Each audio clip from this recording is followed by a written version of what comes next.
on, it's over. We're done filming Tasticles 9? Yeah, we're doing G-Pod 20. Cool, on my way. Testicles. My friends, you must be wondering why I've gathered you here. Monsieur Herr, whose favorite word right now is ostentatious. Bid, who is Australian. I'm awake. Shane Toon, who is not Australian. And last but not least, we have... Oh.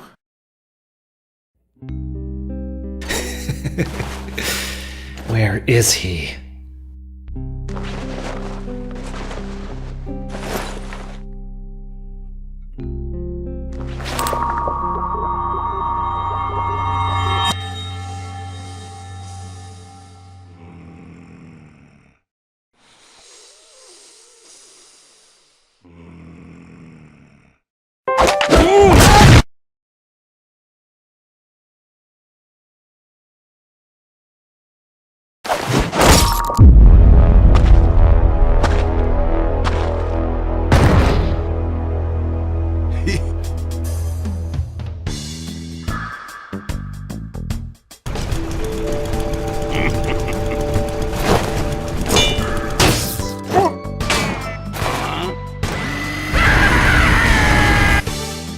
Apples.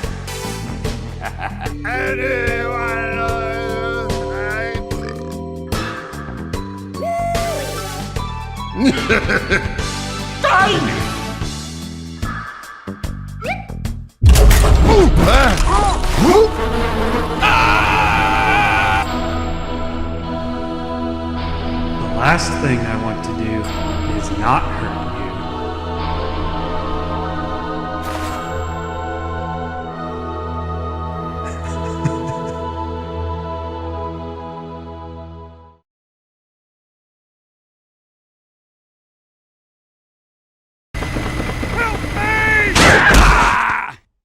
My head!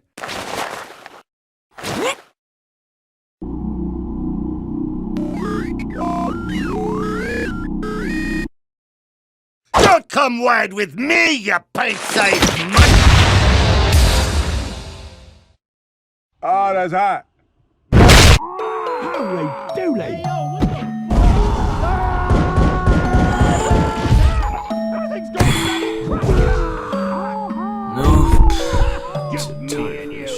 Monkey. Hello there.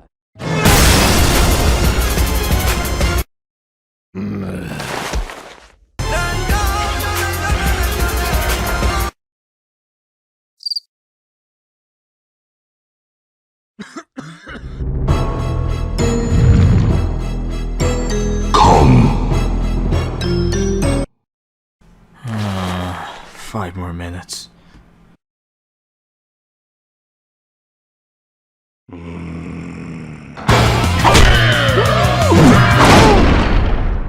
Oh!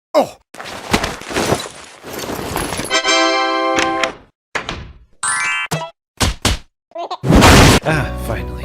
And here we have the mechanic vibe checker himself, Kin Ikari. Hey everybody, my name is Ken, and I wait, what did I say? And what do you mean anything? What do you mean? Welcome to G-Pod 20. Alright, is that good? Yep. Let's start.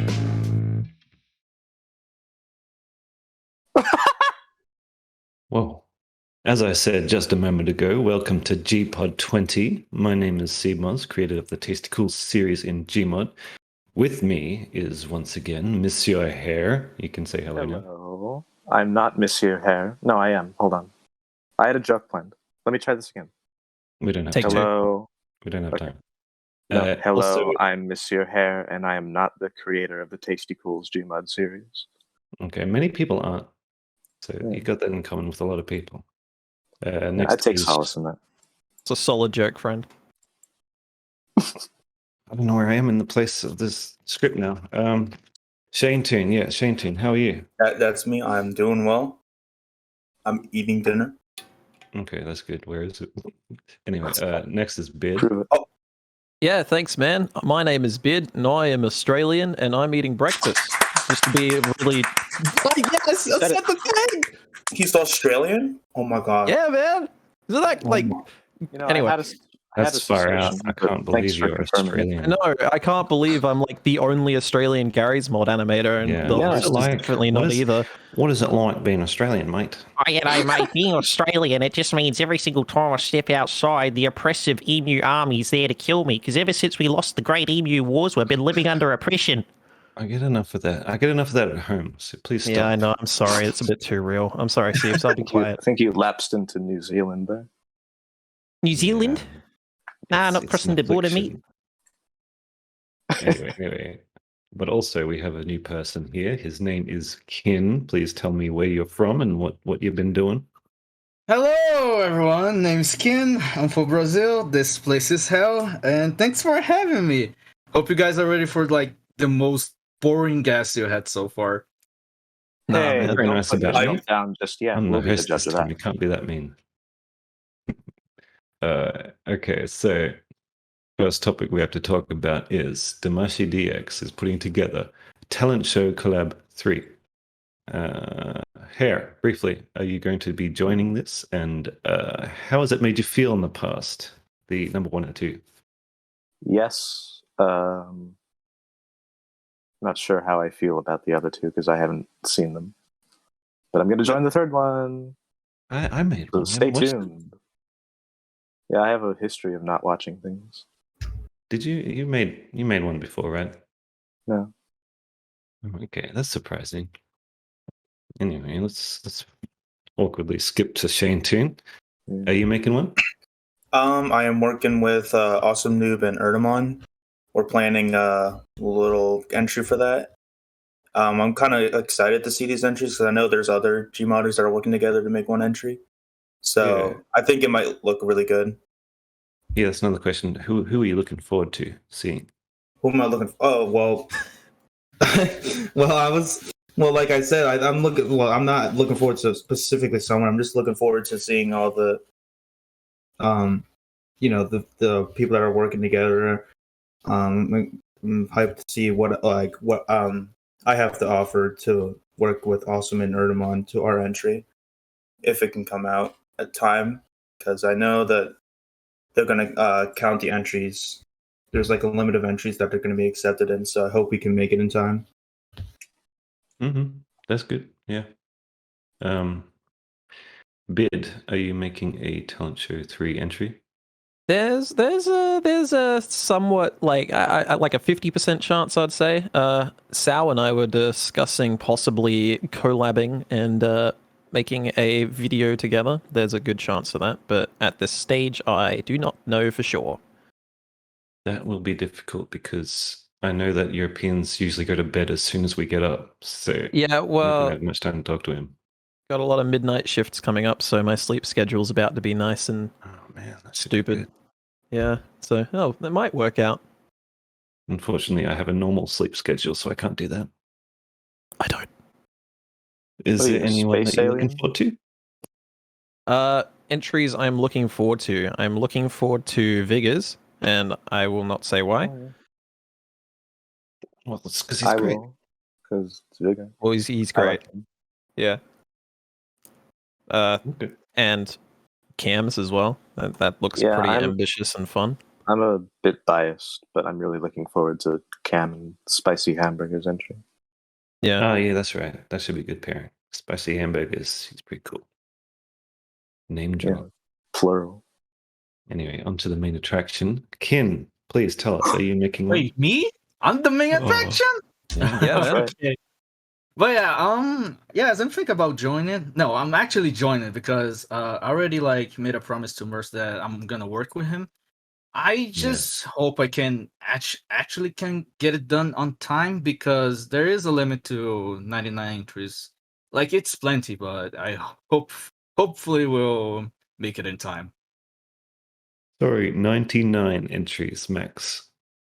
How many do they have so far? Say two. I'm not sure. Is that going to be like Um, 5 hours long? I didn't hear about this. Yeah, they're I don't gonna wanna know gonna about that. 99 make entries. up It's the first 99 entries, and gonna after be that, on stuff. forever. Yeah, that's quite ambitious. That could either be like god tier or total polar opposite. Well, 99 they are like good accepted entries. No, that's not happening. Imagine moderating that many entries. Good lord. So, He just wants to make it longer. I think. are you So he excited can to be save one of the the lungs. 25 entries? Anyway, I know I am. Yeah, I am. yes. Anyway, Kin, is there anyone that you're looking forward to seeing an entry from? Anyone you're a fan of? Well, like you guys said, Cam and Spice Burger are one of the few that I'm looking forward to. I'm actually really looking forward to the whole collab as a whole. I don't have like specific favorites. I also don't know who is still gonna join or just gonna Yeah, pass that's this right. now. I know the question might not have an answer. I really only asked this question because I'm going to talk about Zeppler, who is making an entry that is going to be sign language and rap, and I think that's going to be really cool. Ooh. I told him straight up, I'm like, I don't think you're going to be able to make that, but if he does, I'm very excited to watch it. I hope he pulls it off, because That's an interesting concept. He's done like the first part. I say this in the nicest way possible. That is a very roundabout way to avoid doing lip sync. Yeah, just give him a mask. He has a mask. Yeah, like this is probably the hardest thing to do. First, you learn a new language, and then you animate a lot of hand movement. I don't think I'd want to do that. Anyway. Very ambitious. It's very ambitious. I hope he pulls it off. Entire project working with the finger poser. That's painful. Yeah. But that would be all cool. that just to avoid lip sync. What a man! What a brilliant man! I mean, I know face pose is more fun. Face pose is more fun than the finger poser. I don't know. That's true. That is pretty true. That is subjective. True. You can be more offensive with the face. I think you really only have like certain gestures you can do with the hands to be offensive. Anyway, I'm going to move on. We only have a few.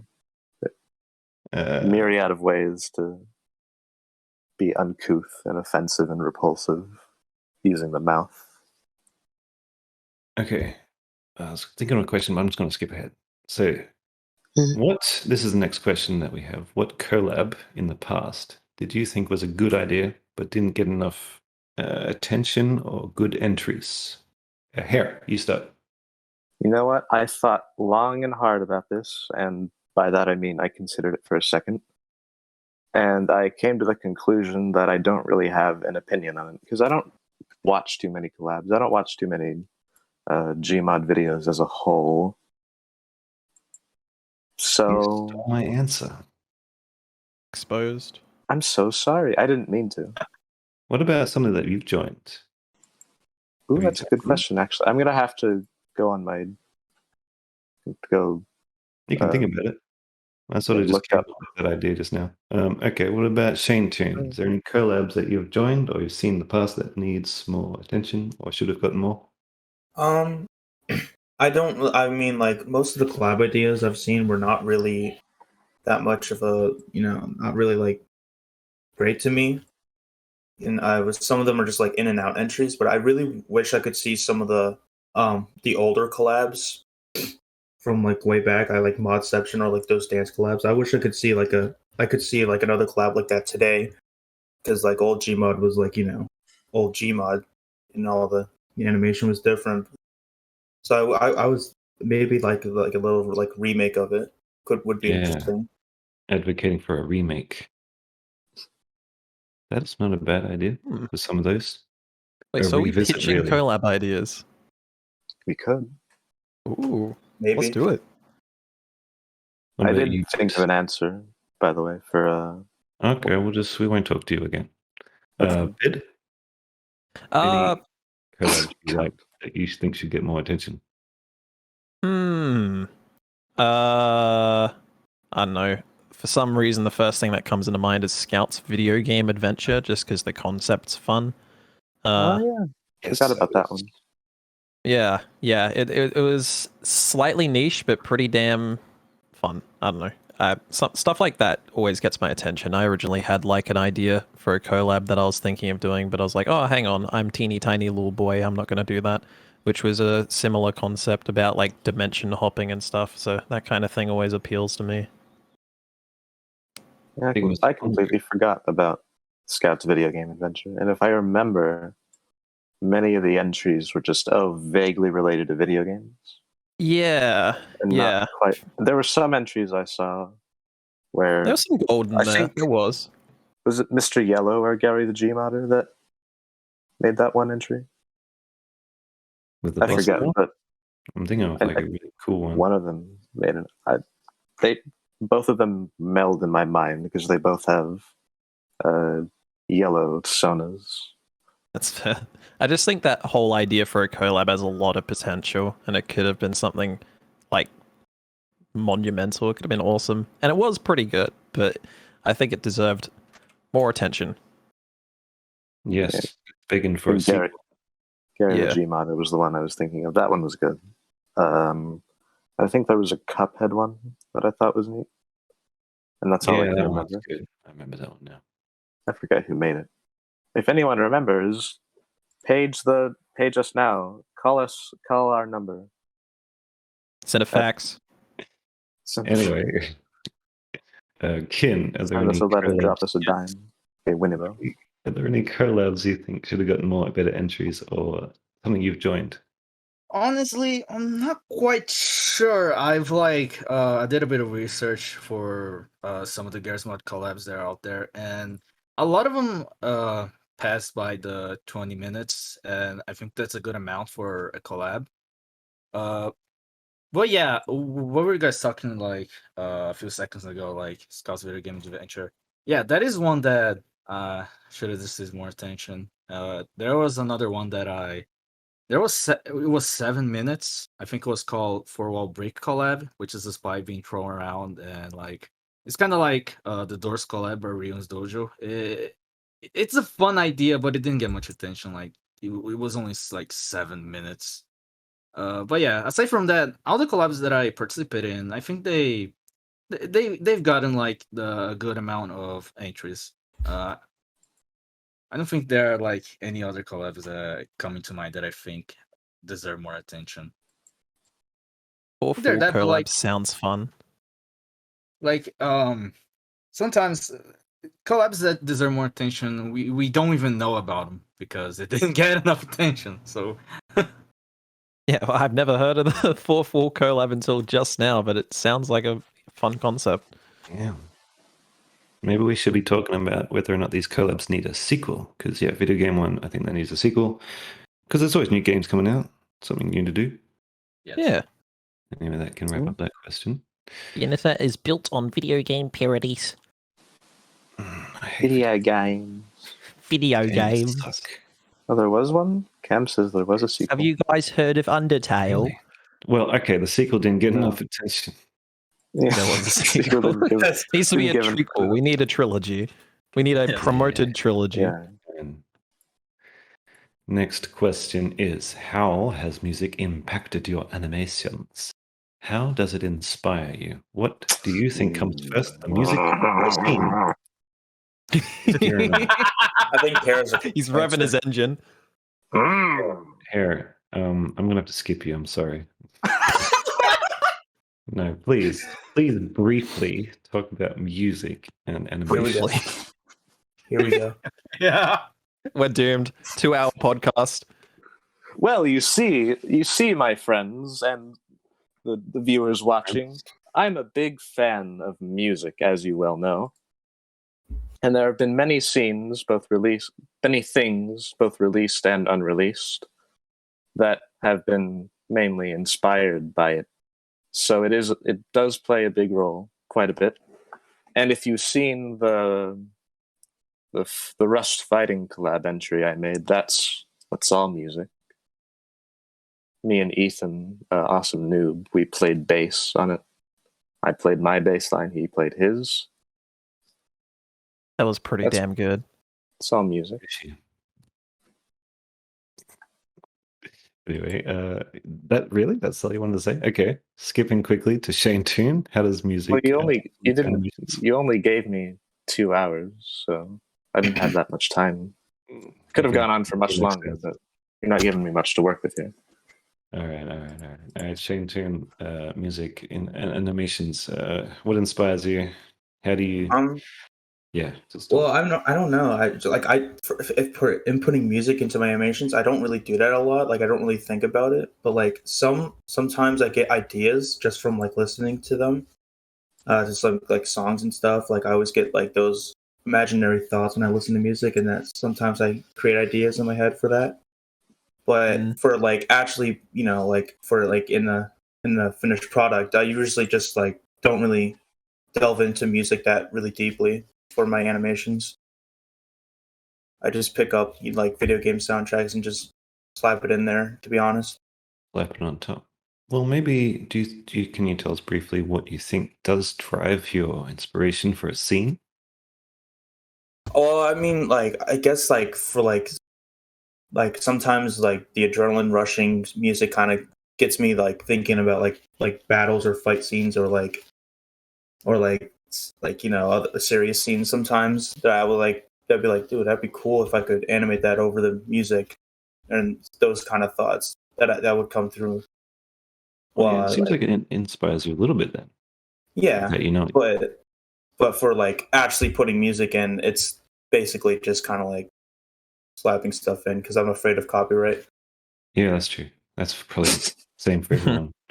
Well, we're not talking about just artists and bands. We're also talking about any incidental music you might hear in music, movies and video games as well. Music is an important element to film, but not a lot of people realize. Even if it's the ringtone, that's music. Yeah, a lot of amateur animators, they don't really realize that cinematography kind of goes hand in hand with animation. It's very complementary stuff. Yeah, and a lot of the time, I mean, not just cinematography, but music. A lot of it for amateur animators, they just kind of have music there to fill the void, as it were, fill the empty spaces. There's not much going on. Just put in like Donkey Kong music or whatever. Hey, that's fun. So I don't think a lot of people think all that much about it, but it is something you should think about, because whether or not like what music you choose, what like you can choose not to have music, that's an option. A small random little rule of thumb that I follow sometimes. Yeah. Sorry to cut you guys off. I can be quiet if you'd like. No, that's your turn anyway. You talk now. This is your time. Okay. No worries. Just a random rule of thumb I will follow sometimes when I'm animating to music or just fitting music around a scene is after I've finished that, I'll remove the music and see if the scene works silent. And if it doesn't, I fix it up without any music and then apply the music again and see if it works. Brilliant. Just getting it to work both ways. Things like that. And on the topic of how music has influenced my content and stuff, similar to Shane Toon, probably, just listening to stuff, I sort of just end up visualizing dumb scenarios and stuff that I could work on or animate. And it sort of, I sort of developed a video game OST obsession. Just looking at my music folder right now. Let's see how many soundtracks. I've got 141 soundtracks downloaded. So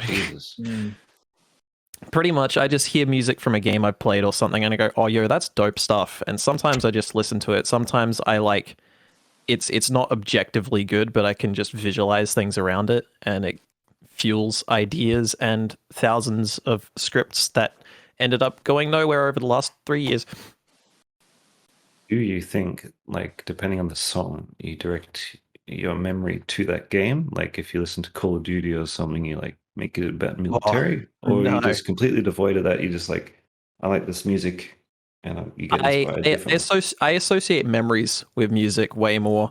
If I hear frickin' what's the one track from Mario and Luigi Partners in Time, Yube's Belly. When I listen to that, I think of being 7 years old on a road trip. I never think of the video game associated with the music. I think of the time I was in life, or just general like memory association, and I build from that rather than associating. I don't know. I don't associate that one track with being stuck inside of a giant Yoshi's belly, for example. I guess That's good. Great answer. Oh. Brilliant. We could go on all day, I bet. Anyway, next is Kin. How does music influence you? What comes first, music or the animation? Back then, I would just use music. I thought it was either cool or fitted the scene, which is like the primary reason why we use a certain specific type of music. But like, I think there's more to it now for me. For a more simple example, like music helps me define for how long I should hold a scene and where to cut it off if I don't have like any idea of the time that scene has to have. Music helps a lot. And also on a more complicated note, I mean, it kind of has to do with music, but kind of not. Music can really help you find your rhythm. This is something like I suggest to a lot of animators, is that music can help you find rhythm. As in, like, you come up with a beat in your head, and you sync that, and as you animate, you sync the animation to that beat, and I think it really helps. Like, it makes the animation feel more natural. Good flow. And, yeah, it also skips the boring part of like timing. Like, how long should this action take for him to like do that kick or do that punch or do the slash? And I think it really helps with animation. Music has influenced me a lot.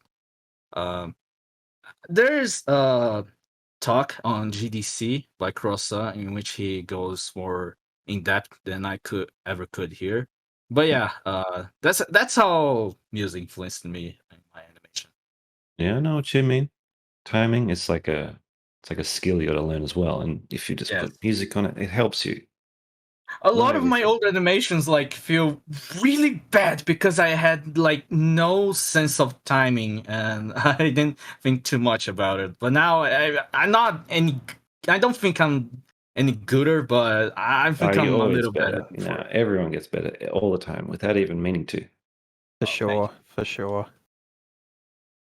Well, I have an answer to this question.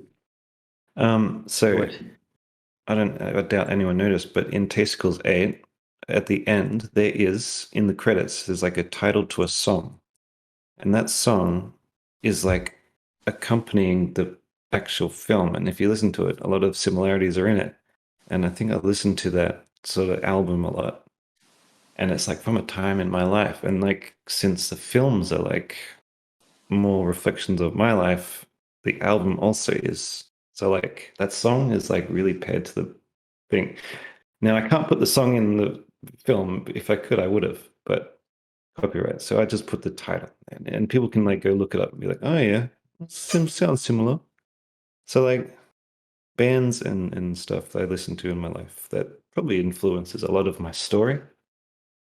Timing, not so much. When I actually get to making the film, I just sort of like have a timing in my head already because I've learned doing timing on its own, and then music can come later. But like the story development is from a lot of music I listen to, not make. I don't make music. I'm actually terrible at that. So yeah. That's pretty awesome, actually. Next question. I think everyone would do it subliminally, but yeah, probably. But just like basing it around the emotions and the progression of the song. That's pretty dope. Yeah, you might not have noticed it, but your brain did. Your brain did. Subliminal messages. Question. Subscribe. Anyone else want to say something? Because this is the last question. Something. Okay. Now we're going to be talking about a very nice film. It's called TC9. I don't know if you've heard of it. Yeah, I never saw it before. I don't know what you guys are talking about. I don't actually know who Seibmoz is. All right, we'll just skip to the next one. He's the guy with the green engineer skin, right? Yeah. I think that's probably it. Me, you got me, fellers. Yup. Oh, okay. My name is Seibmoz, and I am Texan. There we go. That's the one. That's where I recognize him from. That's him. Yeah, he was in There we the go. intro for a second there with Kinspit. That was funny. Yeah. Yeah, that's right. Tasticles 9 is a film that I spent the last 5 years making. I think I made the first scene in 2018, though, but I have actually started it a few times and gotten rid of all of the work I did on it. Yeah. Hair. Is it great or is it good? I think it's good. No, it's great. I think it's wonderful. It's a wonderful film, and I'm not just saying that because I'm in it for a second. Yeah, brief. The most very wonderful brief. part. Of course, make it all about me because I'm a closet narcissist. But anyway, This scene originally had no. a song I liked, but then I was like, copyright issue, so I took it out. So I made this other song about blood. Yeah, I remember seeing because I think I was watching you make the alley fight scene. I think that's the earliest that I saw of it. And I saw It is the start of it. So yeah, this is the beginning of the video of the film. And I definitely remember the bathroom fight scene later on with Nicholas and Nicholas, because Impy was there, Impy Worm, and we were talking. I think we were all talking about what props we could put in the bathroom. We both at the same time. Someone suggested toiletries, and at the same time, Impy and I thought of a tree that grows toilets, but I stole it and made COVID-19 out of it. So I've patented that. So that's a fun fact for you. But of course, we're not talking about that stupid video. We're talking about TC9, this wonderful film made by my good friend Seibmoz. Mm-hmm. Tasticles is a pun, or is it a pun? It's like wordplay. It's meant to sound like testicles. Testicles. Funny. That's right. Okay, since you have nothing to say about it, really, I'm going to put this on to Shane Toon. What did you think about this film? No, I mean, everyone knows it's really good. I mean, what can I say? There's really any flaws I can see in the film. It's really great. I remember seeing some scenes that you animated, and it was really interesting. I mean, it came long awaited, and I'm 110% all the way. Excellent. So you have nothing else to say? No, not really, man. It's like I don't see anything wrong with this. You know, it's like if Seibmoz made a movie. You know, it's really good. Pretty much is Seibmoz the movie. Yeah. I wish I could make things in a strange cosmic sort of way. If you really think about it, the symbolism is very subtle. Yes, subtle, meta, very obscure. It wasn't originally going to be like that. It was going to be about these dudes literally had like a biological weapons thing, like an umbrella corp underground. But then partway through, I went, I'm going to make this about me. This is going to be me making films inside this little dungeon. That idea is so much fun, though. I think I prefer the idea you went with, without a doubt. Like, it's just so jam packed of references and dope animation. Just like, I don't know, general fun. It's got good choreography, writing, editing. It's just a fun video. I enjoyed the entire thing, and I cannot believe that Tasticles 8 was 2016 already. That's nuts. I can't believe you managed to get 9 parts out of this series. Me neither. Yeah, it's pretty. I was like, oh man, 10 minutes. That takes so long to make a 10-minute video. God, that's it. That's my limit. I remember when you were starting this, you were saying, it's going to be shorter than Tasticles 8. Look where we are now. It's not going to be as ambitious, and then I say that every time. The whole concept. That was just so much fun to watch. I always love those kind of fourth wall break. It's not even like completely breaking, but it's still like, just because it's referential to your own filmmaking. I don't know. It was a really enjoyable time. The proper term, I believe, is meta commentary. There you go. That's the word. You are correct, my friend. Love it when I do that. was going to be more meta as well. There's going to be like a writer's room to go into, and it's like this real miserable guy. Like, I was really miserable when I was making this. That's why the start my is God. so depressing. Like, he's in a bar, he's like, everything's shit, got no money, his wallet's empty. And then, like, gradually over time, he learns to just make. Well, he doesn't. Actually, he ends the whole thing miserable too. You know what I mean? It gets a little brighter because things. Sulks a Yeah. little. Then Coach comes and everything's happy again. He eats some man's head off, you know. Yeah. Yeah, that's Very when jovial. I didn't have much time to make it. I don't know how I did it because I was traveling for work and I would be away for each week. But I was making that fight scene at the start during that. Anyway, Bid, what do you think of this film? You already spoken about it. Pretty much did, didn't I? Yeah. What can I say that I didn't just say? I don't know. It's just the entire video was jam packed full of your history as well, and it's just a really fun ride. I love it. It was really good. I enjoyed most of the things you put out, if not all. And yeah, good video. Enjoy. Long, Thank you. fun, really, really well done. Like top tier stuff. Double plus good. Yeah. What about you, Ken? Have you watched this before? You make Hello? me proud to be an Australian, Siebes. Nice. Ken, you there? Yes, I am. What do you think about this film? Okay, I'll say right away. For some time I've only watched like 7, 8, and 9. But a few weeks ago I decided to like binge watch the entire Testicle series in one night. You don't have to watch the first one. There's nothing I love more than seeing like the evolution of an animator. It really shows how you come, how long you've come in terms of like production and quality. It's absolutely insane. 9 in specific, like it literally gives me like the same feeling a lot of like Autoro animations give, and that is, wait, this is Garry's mod? Like the camera work is great, the animation superb, music fits right in. Good job, her. And like all the background detail really elevates this from an A to an S plus. It's really good. What can I say more that hasn't been said yet? It's really good. You could go on. I think Ginger Anyone pointed watching, this out. if you haven't seen Tasty Cools 9 yet, go watch it. Yes. Yeah, Well, Ginger right pointed now, this we're out, looking at it.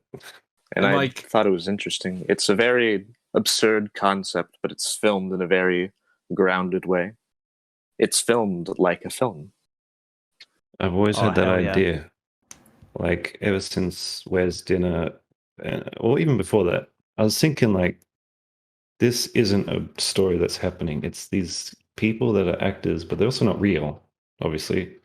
Like, Coach is a person outside of this series, and they get together and they make a Tasticles together, and that's sort of, like, demonstrated here.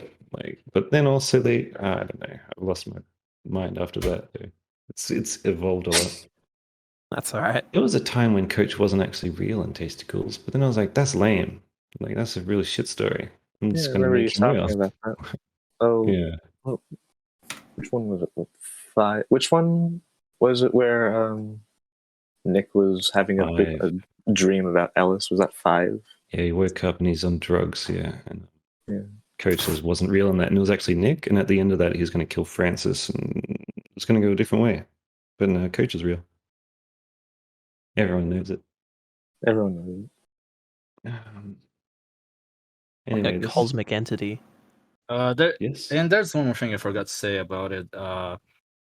Okay, this is gonna get a bit emotional, but like, I've always been keen on the idea. I've always been keen. I just noticed now. Funny. I've always been keen on the idea that, like, we're obviously not gonna be doing this for the rest of our lives, right? But I like the idea that before we leave, either on a community notion or a physically notion, we should always give our best before that and create a magnum opus that will basically inspire others going forward. And I think this is basically what Testicle 9 is. It's your magnum opus, Save. It's that good. Like At if least you now. said, People were saying yeah, about yeah. Like Taste before you School make 8 Taste too. School 10, There you go. Taste School 10, and it's like 2 Yeah. hours long, and it's the same quality as Taste School 9. But like, if you posted Taste School 9 and said, "Okay, I'm done. I'm retiring from Garry's Mod. This is the best I could do," I'll be totally okay with that because it's that good. You did an amazing job. I mean, I'd be upset if you retired. I'd be very upset. I'm sure everyone would. But I agree in saying like this was truly like a landmark piece that you put out, and it's. I don't know what other word to use other than beautiful. Just because you poured a lot of heart and soul into it, and it's just. It's very evident. It's very you from what I've watched, and it's just. It's good. It's yeah. Very me. I actually speak like these guys. I mean, I don't know the accent, but like, this is terrible. That's something I say. When I wrote this, I didn't actually write it as those guys. I would just like get in the mic and be like, we should try something else. Let's try Plan B. That's something I would say. And it's easy to just out on the street. Out on the street with your friends, going out to a bar. This one's closed. Let's try Plan B. I don't know, guys. We shouldn't. Yeah, all the guys that look like me. Me and the boys. You and the boys. You and the boys. There's so much I thought about when I was making this. Like, okay, the problem with making this is I just make it on the spot. I have these ideas and maybe I don't fully think them out, but like that's how I make these. I start, I have a rough idea, but it never stays the same. Just like I told you before, how it was meant to be about like some sort of underground biological weapon thing, and it became movie studio. It's like I just never stick to a plan. And I literally had to stop myself on the last scene. Like it took an entire year to do that fight scene with all the people. I had to just stop myself and say, that's it. I can't do any more. One of them literally says, no, I'm good, and walks out because I just had to stop. I could have gone on for like ages and it would have just taken another year. That's how That's why he says no one's so done. raw though. It comes out so raw though, just because you're working from like the get-go without any real like, you know, background planning. Not exactly no planning, but it's just like it comes out really raw. I think it's because I focus on character animation, right? So I have characters. I don't have a plot. It's characters do stuff and they're all together and then it plays out that way. It's another method of writing. Not usually made for animation though, because animation is so meticulous. But like, what would you do if you're in the bathroom with a clone of yourself? You get pretty pissed off and start beating them up, right? That's what I would do. Like, what are you trying to steal my goddamn face? I'd cry. Have a big fight and kick him in the balls and, you know, do all that. Oh, Nick is really funny though. This one where he gets him against the wall. I think I referenced Thanos when he's beating up the Hulk. A little bit. Oh, his ass. Oh yeah, that scene. The scene with the bad. Oh, I needed like a thing like, what if someone comes in and like, oh shit, someone's coming in. No, not quite. So good. Oh yeah, and the part. Hey, the part of these shoes are new. Yeah, this scene is reused from Lewis 2. This is where they're in the interrogation room. I made it into a bathroom. References. Also, the punch That's to a reference the to Dawn of mirror Dead. is really clever. Yeah, it just all comes about. Like, you think it's clever because, like, clones, it just happened. I was like, well, bathrooms have mirrors. He has to go to the bathroom to get beaten up because where else would he go? He's not going to go to, like, the wardrobe and the wardrobe thing, you know, thing. I can't speak. Yeah. The dressing. It just happened like, wow, that's actually clever. There's a mirror. And there's 4 of them in the mirror. And he punches the mirror because he thinks it's him, but it's not. It just looks the same. Reminds me a bit of like the bathroom fight from the World's End. Oh yeah. I like that. It's movie, like but I a didn't think slight about that bit. once. Well, okay. I'm just I No, like that's Edgar true. Wright Maybe films. it's in the back of my mind because they are beating up like surrogate young versions of themselves. Yeah, I don't know. It came into mind. Maybe it was. I hadn't thought about that either. Well, like Yeah, maybe it was a everything I've done is subconscious influenced influence. by those movies, Hot Fuzz and Shaun of the Dead as well. Hell yeah, Edgar Wright's Yeah. great. Edgar Wright's great. He just put out a documentary on one of my favorite bands in the whole world, Sparks. Okay. Ooh, And you can go watch it in theaters if you're so inclined. That's my plug. sick. And he's going to put out Last Night in Soho later. Looking forward to that. This was I hard did to see the do. trailer for that. But This we are is right now talking about director Seibmoz, though. Oh, yeah. We can talk about this all day. Okay, Mr. Edgar Wright, how did you feel on completing your magnum opus, Tasticles 9? Tasticles 9. This part where so this scene, this was hard to do. This is the first time this guy who was always quietly talking like this, he had to start yelling. I'm like, what am I going to do? He talks like this. So it was really hard to do. I did it like 100 times. And I'm scared. Why would you do that? This is really hard. This is Psychrophone. He's a great voice actor. I had to put him in somewhere. So I made this set up. Where's dinner? And this was the moment the horrible incident with George Floyd happened. I was like, I'm making a joke about a cop killing innocent people. I'm like, I can't do that. Oh god. Yeah. That happens. Like when I was making Tasticles 8, they go into a subway and they start shooting innocent people, and it was worse than you see in the thing I cut out a lot of corpses. That was when people attacked fucking Paris. It was awful. Sheesh. And I could talk about how that Tasticles 8 is like my me expressing my dislike of religion. Pretty much, there are cults. They kill people for no reason. Not anyone's religion. I don't want to, offend anyone, but really Radical religion. like to shoot people. That's what my opinion is. Yeah. Radicalization of anything is just stupid. So yeah, it became really like violent at the end of that because of that. Probably, maybe. I think it's always going to end like that, but. But also, a coach cult's pretty cool. I like to put little signs behind the head that sort of matches what's happening. Like, keep your arms up. He's going to shoot you. That was an accident, by the way. That sign was there, and I put it there for no reason, and then it came up later. Also, can I say I really love all the fighting game references you put in your videos. I mean, like back in Tasticles 8 when Coach was basically Akuma, that was amazingly. It put a big dumb smile on my face. And even though I'm not a big Mortal Kombat fan, I really like the reference to the animations of Nick fighting the two clones. It's really, really good. And all the background detail of the characters, like actually reacting to the beatdown that's going in front of them. Yeah, it's good. I remember in the early days, like PlayStation 2, when they started to put in like actual 3D crowds in the background. I thought that was cool. So I guess that's sort of what I wanted to do. Like, I think maybe it was like Tekken something when they became, better looking. Reference like street fights. So when he hit the ground, someone hit the ground like that, and I watched it. Yeah, yeah. His legs went up. It was awful, but I referenced it. Wow. Bad boy, I love you. Oh, Bad Boy. Yeah. Bad Boy's in this. He's going to be. Was he just before? I missed it. Yeah, he's shot. He's the Russian guy. Yeah, I came up with this movie studio idea also because I just wanted random things to animate. A sword. Like, the only place you can ever do with a sword is a movie. You can't, like, just have people with swords in normal life.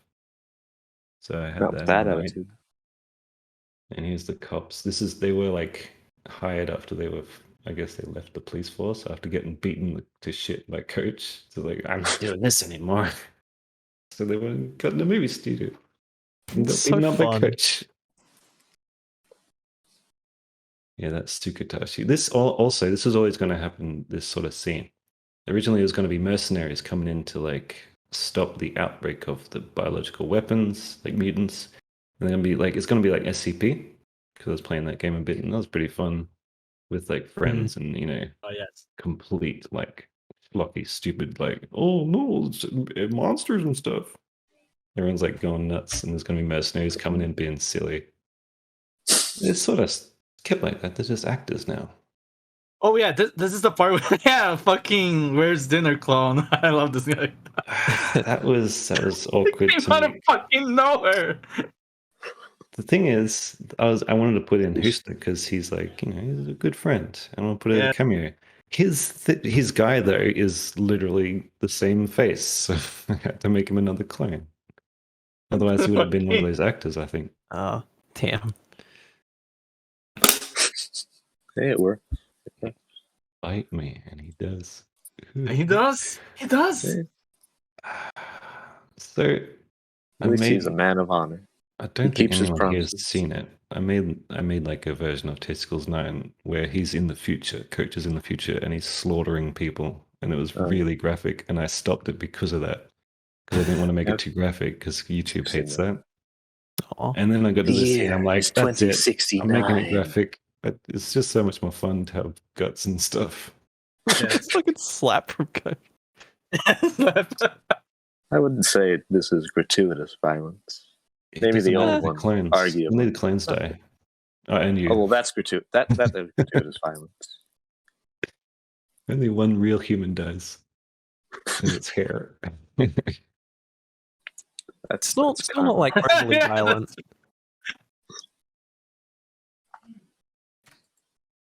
That's okay. Also, Save, did you use because I'm very like close to my workflow, but do you guys use like Hat or Stop Motion Helper? I use Stop Motion Helper for most of this. At the start, it was Hat. Stop Motion Helper made it a lot better looking, but slower. Much slower. Yeah, It's it used to worth be it, like looks the better. resident Hat animator, but I guess you've made the last move. version using it because it's so much quicker. Because it's that's it true. was not as good, not as accurate. Mm. Devices. It's worth the effort, I think. Yeah, these are all screenshots. Yeah. It's captured. Makes it look nice. A bit of frames per second. Oh my god, the fucking God, a reference to a game I hate. I hate it. Yeah, that's true. That's Yeah. Good. Well, you love It that was game. You told me popular. yourself in confidence. Yeah, ironic comedy. It's fun.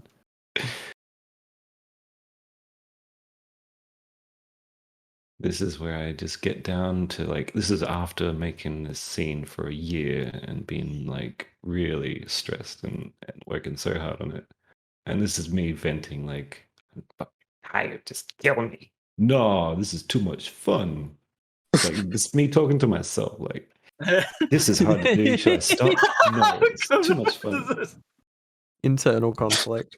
And then here's me really- also like, I can't stop. I keep making more fucking film and just never stop making the scene. Like that's what I was thinking with that dude. He's like, we got to continue making more and more. I'm like, no, it's the end. I got to stop. And they said Well- they didn't have well, any that's real it. pistols The inside end of our studio. studio. Yeah, it's like you can't trust the thing they're saying now, even though it's at the end. Doesn't matter. At least you're self-aware. He could have shot him in the face. They just lied to him. Yeah. There are no real guns, but there is. The animation of Coach like gotcha. closing the door, slamming the door is really good too. I really like that. It's a yes. reference to the end of number 7, a closing door. Hell yeah. The callback. yeah.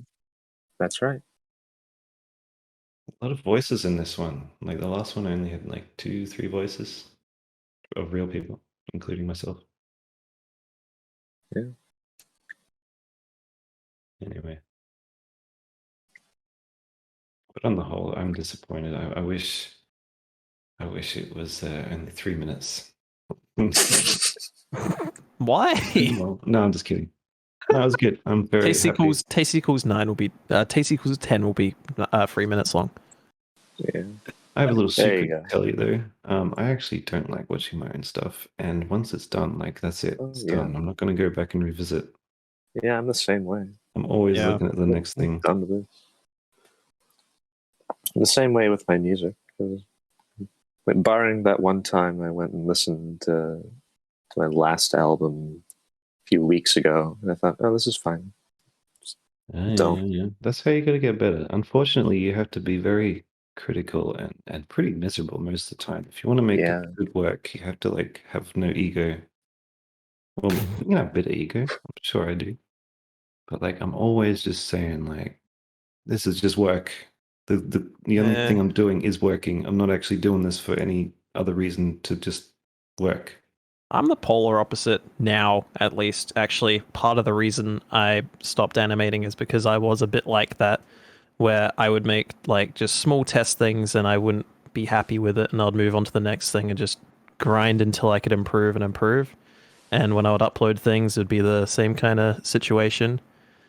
And then like when I decided to start animating again, I was like, you know what? I just want to make something that I would enjoy watching myself. And that's my new mentality, which is why I'm ultra slow. But like even freaking Rush Combat, while there's so many things I didn't get to do in that, that was a lot of fun. And while it's obviously not perfect, and I still kind of wince looking back on it sometimes, it's still kind of enjoyable to me. I enjoy watching it.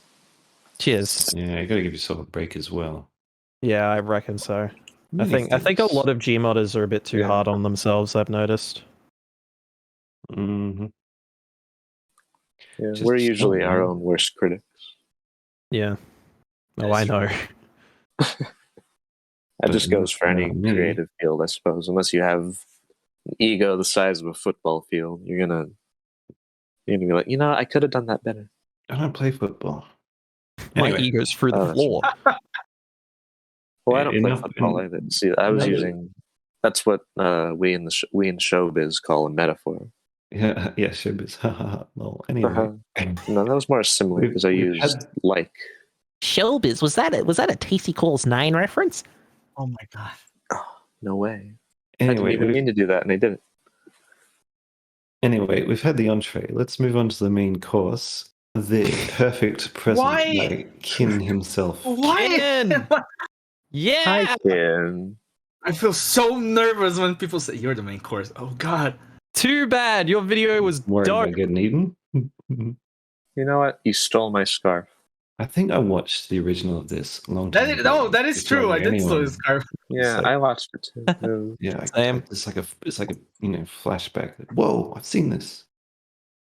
Oh, I love how so much happens in just that one little area.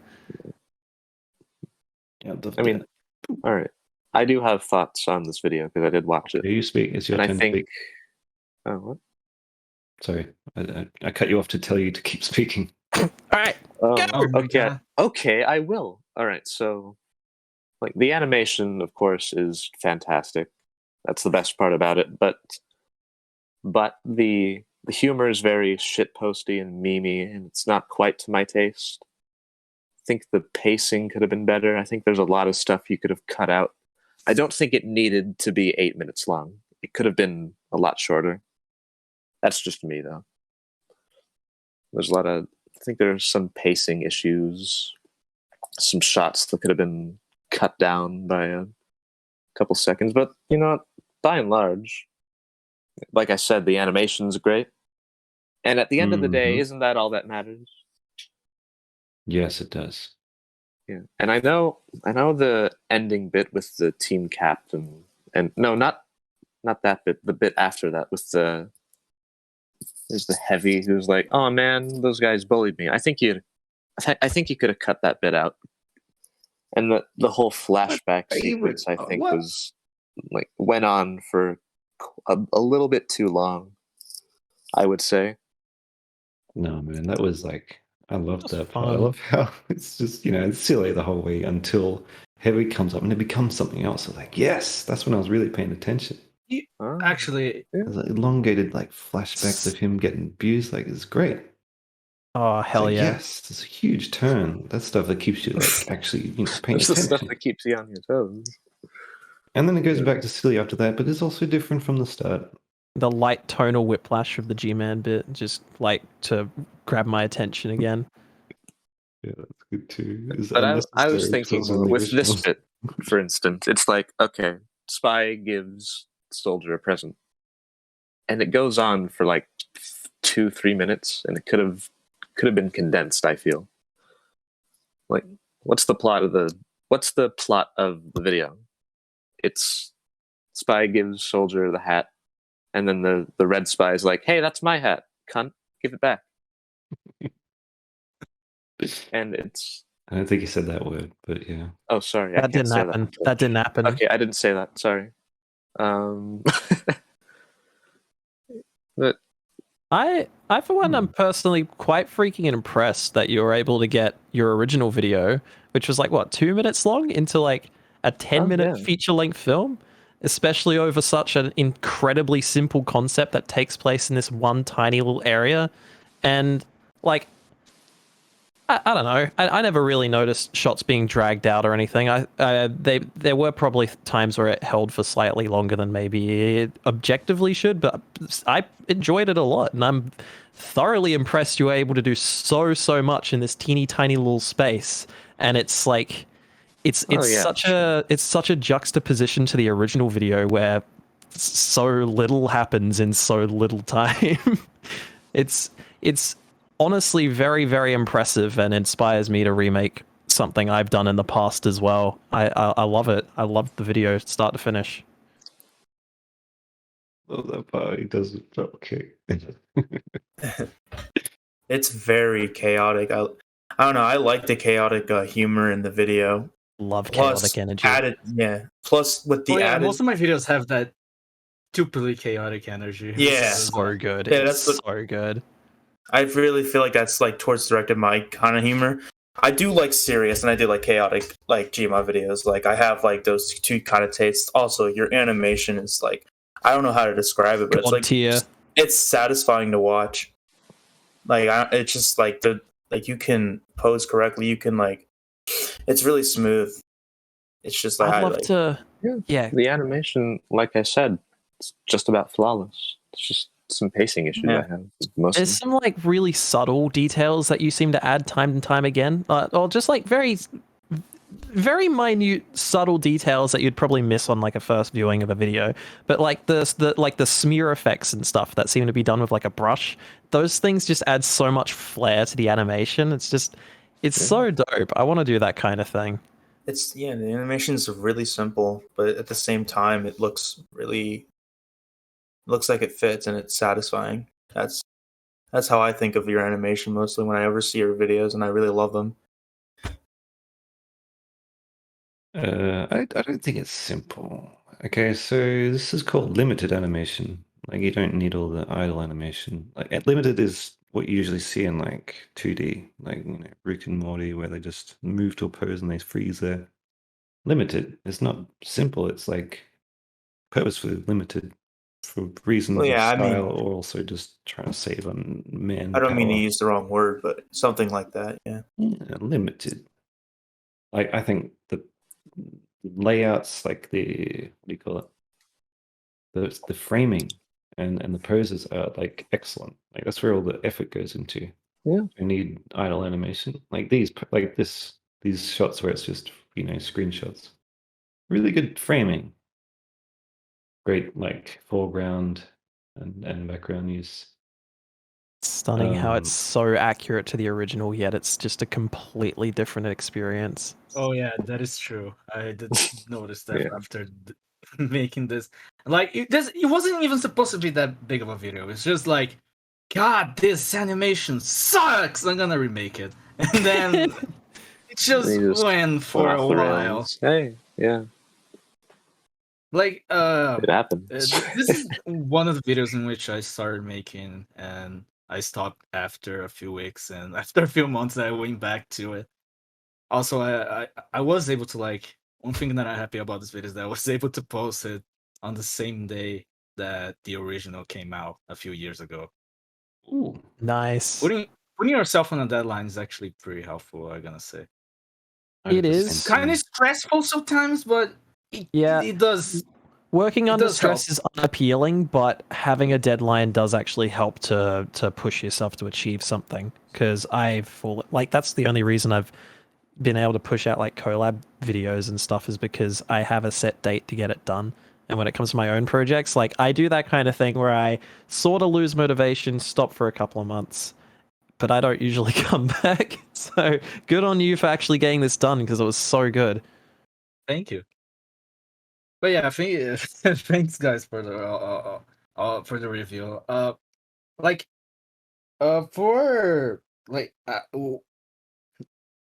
at the end there, I was like getting a bit tired, but I did like actually was able to. Oh my fuck! God, this is fucking ending. Fucking shows. Uh, like when I put myself on a deadline, because when I don't have a deadline on myself, I'm like, okay, time to work. I'm gonna work and I'm gonna get this done by tomorrow. Oh wait, cool video. Let me watch that. And I like lose 5 hours on YouTube and I don't get any work done. But when I put a deadline on myself, I think, all right, time to work. Oh, cool video. No, wait, I'm gonna get fucked if I don't get this done on time. But yeah, it was it was more work than I thought it would be, since I did say that it wasn't supposed to be a big deal of a video, but it then kind of became a big deal. Oh yeah, and something I did kind of notice after after binging Tasticles is that oh my god, like my perfect serious video, it's just Tasticles but worse. It's a fat man going after a guy, a fucking asshole in a suit. Yeah. I was gonna say, when Herr was talking about how not much happens, this is the exact same thing I do, where you just make characters and then the characters have the scene play out because of how they are. So like I really liked how those characters. Not enough happens. I mean, I actually want to see more about why that red spy came and took the hat. Like that's the start of. Oh yeah, I'm gonna explain that. It's not the character here. I don't even remember this guy actually. This scout just shows up. Oh yeah, this is fucking recurring character. He's just there to get bullied too, but he's also an ass. So what's with everyone bullying everyone else? I don't. It's all about bullying. It's very mean spirited. Which is fine because these guys, this is the strong friendship. Even though they're also bullies. Yeah, that's one true. One day they'll realize how bad they are, but they've still got each other, and it's a good friendship. I can't wait for the character development. So excited for the arcs this show is going to go in. It's great. I love how. Okay, so the nice little part where he's like, "You are a good friend," and you don't leave it there. Like having a nice scene like that causes someone else to be like unhappy. So like even the good part starts something that's bad, and it's like, you know, consequence, and that's a good story element. It's not just like everyone's happy. I'm friends with a soldier. Haha. The end. It's like Heavy doesn't have a friend, and that's like that's where you actually get hooked on the story. Like, you know, what about fucking Heavy? When's he gonna get his due? And I really like that. That's why I like the shift. It's like that's the end of the video. He's like, you're a good friend. Do do do. In the end, credits. No. Also, good setup and delivery. Also, I do remember that this was the first video I used 15 AI on it. Yeah. Yeah, I noticed. I didn't notice. I don't know. I'm not a huge fan of use of 15 AI. But I mean, you use it sparingly enough to the point that I don't really mind. It doesn't really. It's not intrusive. Yeah, I mean, it's not the best thing ever, but like, when you don't have any voice actors to hire and you don't have any money, this is the next best thing. I do keep mixing though the part where the spy said, "If you wish to defeat me, I do it all by mixing." What's mixing still fun? It is. I think it comes out way better, especially when you're trying to do a chaotic style. Maybe personal preference. I don't know. I just find it fun. It makes us try to do things more creatively. Like you can just have them, you know, make noises and have subtitles, but no one actually wants to watch that. No one wants to read subtitles. Not in an animation. Yeah, that's true. Subtitles suck. Anyway. Agreed. So if you have to mix something, that's an art in itself, and we're just here to make art. We're not here to get paid. Yeah. You'd have fun at the end of the day, or make things we can be, you know, feel good about having done. We could go on more about this, I think. There's a lot that we're not really addressing, like Okay, so like, what influences you? I mean, obviously fighting games. I saw the other one. The Oh yeah. was it Oh, was yeah. it the Rust collab? Was that you? Is that the way you did the fighting? No, that was something else. Yes. Yeah, that Yes. was incredible. Yeah, yeah. I wish we could just watch that one now. For real. Yeah. What's your like Hit it, games that Johnny. inspire you? Don't hit nothing, Like- Johnny.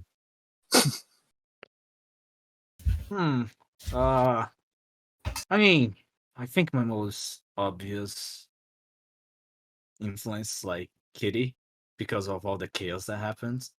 I'm not as chaotic as him, but I do kind of follow in his footsteps. And fighting He made games, some big footsteps. anime,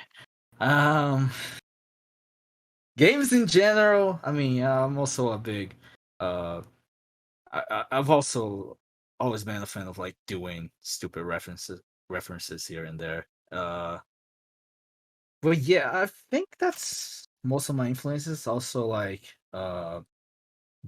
I like his videos too. They have a good pace, and I try to follow in his footsteps as well. But yeah, I think those are most of my influences. I might be You're forgetting completely your own thing, though. It doesn't seem derivative of those kind of animators or content creators in the slightest. Your style is so. It's its own thing entirely. It's more detailed animation, for example, while also retaining a lot of that chaotic energy. It's really good. I do like having the simplify animation of Gizmo 2 when it's just like 2 frames of a character turning around, like the heavy did a few seconds ago. But yeah, Yeah, it could be good. Working tangent. but yeah, this people are already asking me to do the fucking remake of the sequel. There is a sequel, by the way. I don't know if you guys Yeah, are aware watched of it. that. No, don't watch Yeah. it. It's bad. It's really bad. It's awesome. I've already seen it. It's funny. I Oh, love wait. how like he's intimidating, big heavy dude, but unfortunately he's still stupid. You can't keep him held captive for very long. And like it makes you like conflicted because you feel bad for him, but he's also stupid. Like, come on, Yeah. heavy, get your shit together, Come on. man. And then you feel conflicted about the heroes who are kind of assholes. I like Yeah, heroes yeah, like that's that, true. who are assholes. It's not black and white. It's a lot of shades of gray. Yeah, it's characters and their development. I mean, yeah, it takes a while to make a character develop, though. Movies have the arcs that develop characters. Hopefully, you do more episodes. Now, anyone else want to say anything about this? Nope. I do. I hate Guess not. it. It's bad. It's really bad. Okay, sorry. No, say something nice about it. Tell it to us. Yeah, tell us. Listen, I we got all think the that mean about things ourselves. I got all the mean things I wanted to say about it out of the way. Say something nice. Damn it. We all have ways we can objectively improve, and as a person who has created it themselves, you're obviously going to look at not only all of those bits, but things that just personally peeve you a little bit that aren't even noticeable and are just kind of subjective opinions. It's a really good video, and there are obviously ways you can do better. But I mean, man, you're a god tier in my books. Oh my god!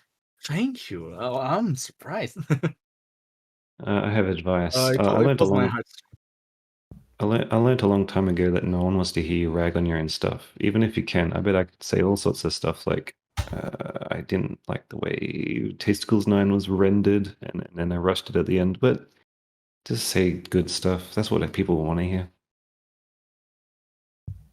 Anyway, next thing is Hurrah. Talent Show Collab 3 entry by Sanguine and Grindor. Have you heard of these two? Yes. Nah, never. Yes. Not once. Yeah, never heard of it. Actually, never heard of it. Yeah. Here, Just what do you think about like this? never. It's neat. I like Fat Shades. He's funny. Har har. Look at all that Really animation. is fun, though. So much stuff in the background. Very Oh, yeah. detailed. very, very detailed in the background.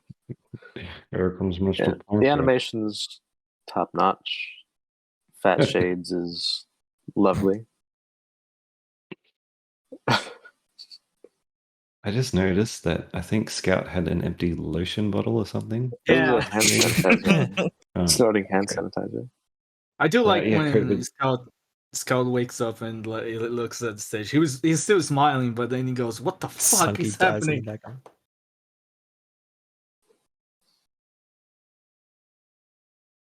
Saw Kirsch pop out of the. I have to admit, I was Fat disgusted Shades. watching this. Like, I actually felt ill. So I said, "Okay." I'm watching. It's very short, really but cool I seeing more thought it was shades. funny. God, animating the entire like background seems like such an undertaking, but it is so worth it. It's just Yes. so cool to see everyone in the background with their own little funnies. Mm-hmm. Shane too? Did you like I this? said like it's very short, but it's very funny. Yeah, I thought it was really hilarious, and I think so far, as of all the entries that have been submitted to this collab, I think this one, my personal opinion, is the best. Like my favorite one so far. Certainly shines in terms of effort, I'd say. Yeah, Yeah, definitely. Yes. it's really. I think there was a lot of effort, including with like what everyone said, the audience being all animated. Like that's, I got like that's going the extra mile there. So Sanguine must have done the crowd because I know Grindor was doing Fat Man and himself Yeah. on stage. Ah, that makes sense.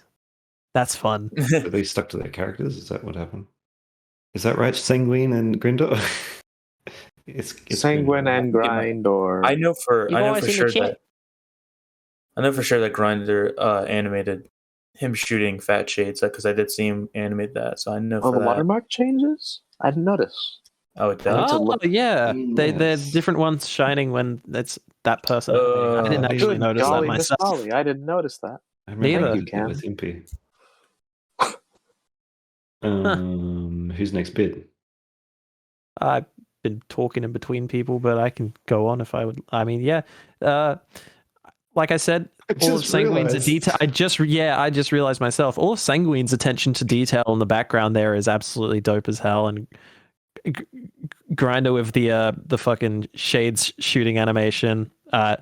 Pretty much anything that has to do with him being a badass, he captures that whole feeling so very well every single time he does it. It was ever present in the Rush Combat collab video as well. Just Shades' character is very, very grounded as an absolute omnipotent badass. It's good. I enjoy it. Self-insert. I'm sorry, I was going to say, it's testament to how disgusting and fat the dude is. I didn't notice there was a gigantic bottle of soda next to him. Oh, I had no idea. It's like a body. Very inconspicuous giant bottle. I never looked at it.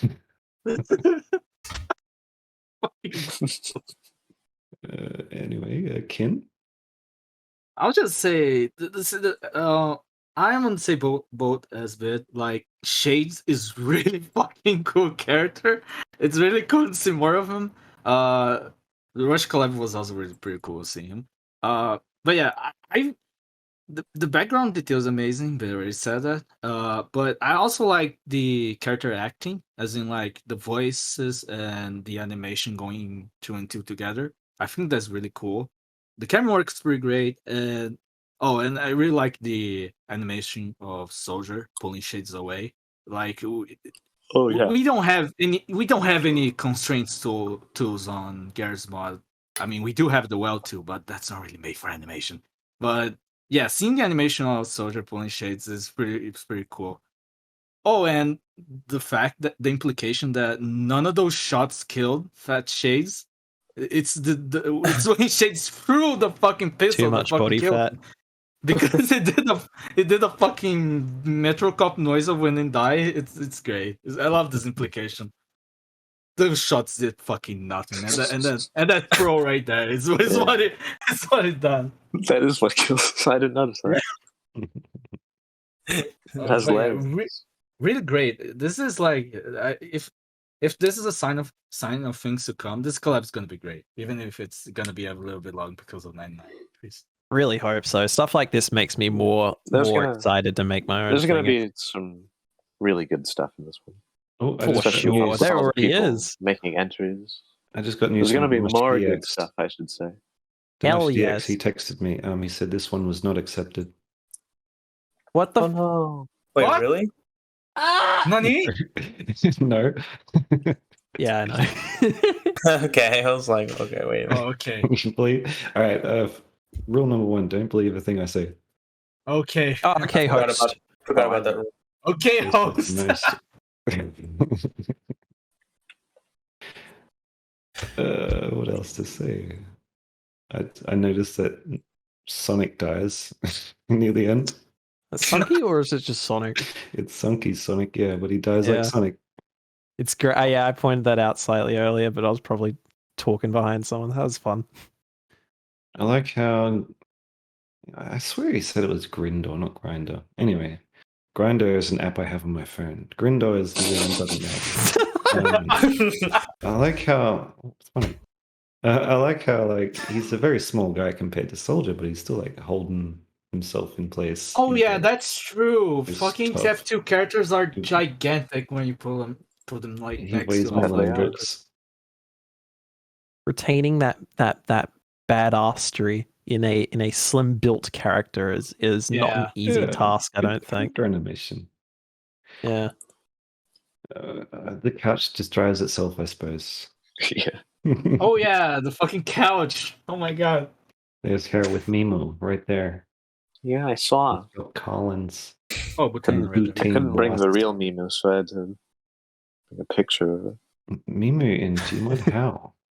Dude, let's commission a model. I've been looking at these. I don't know how that song goes, but it's a Cure song. So I said. I know okay. you like the Cure. I know you hate the Cure. See? Huh? No, the Cure.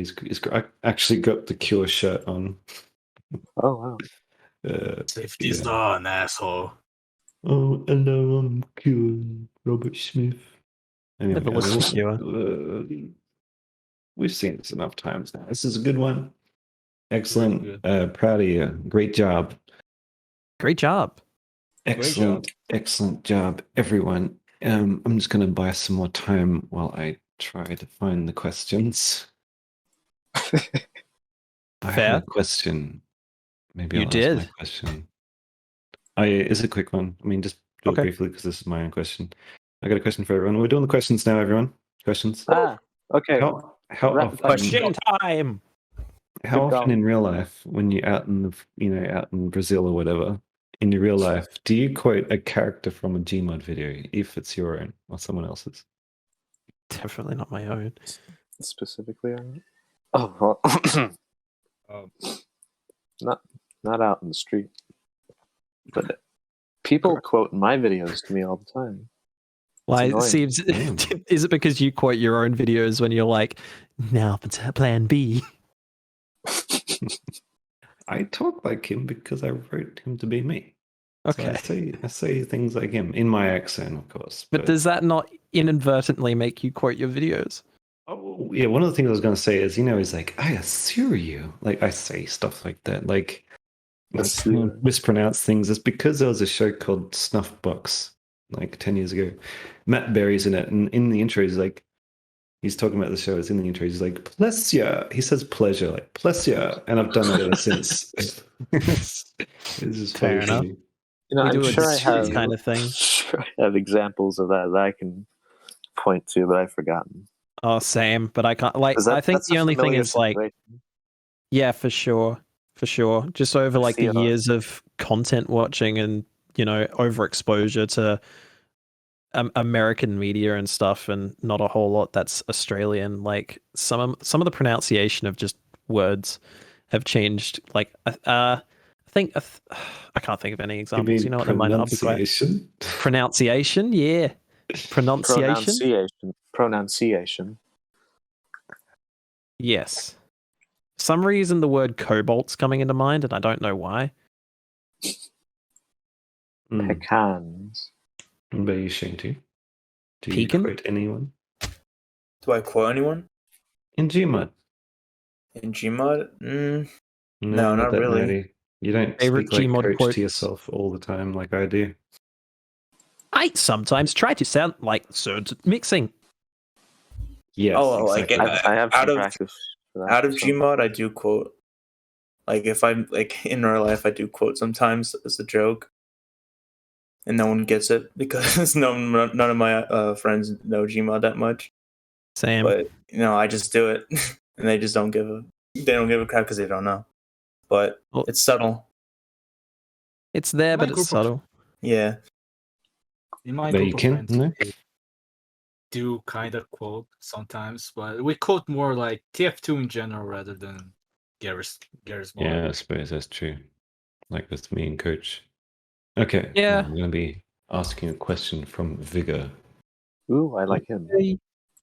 Vigor is a person. What is your favorite, very specific joke in Gmod videos? Is there a Gmodder?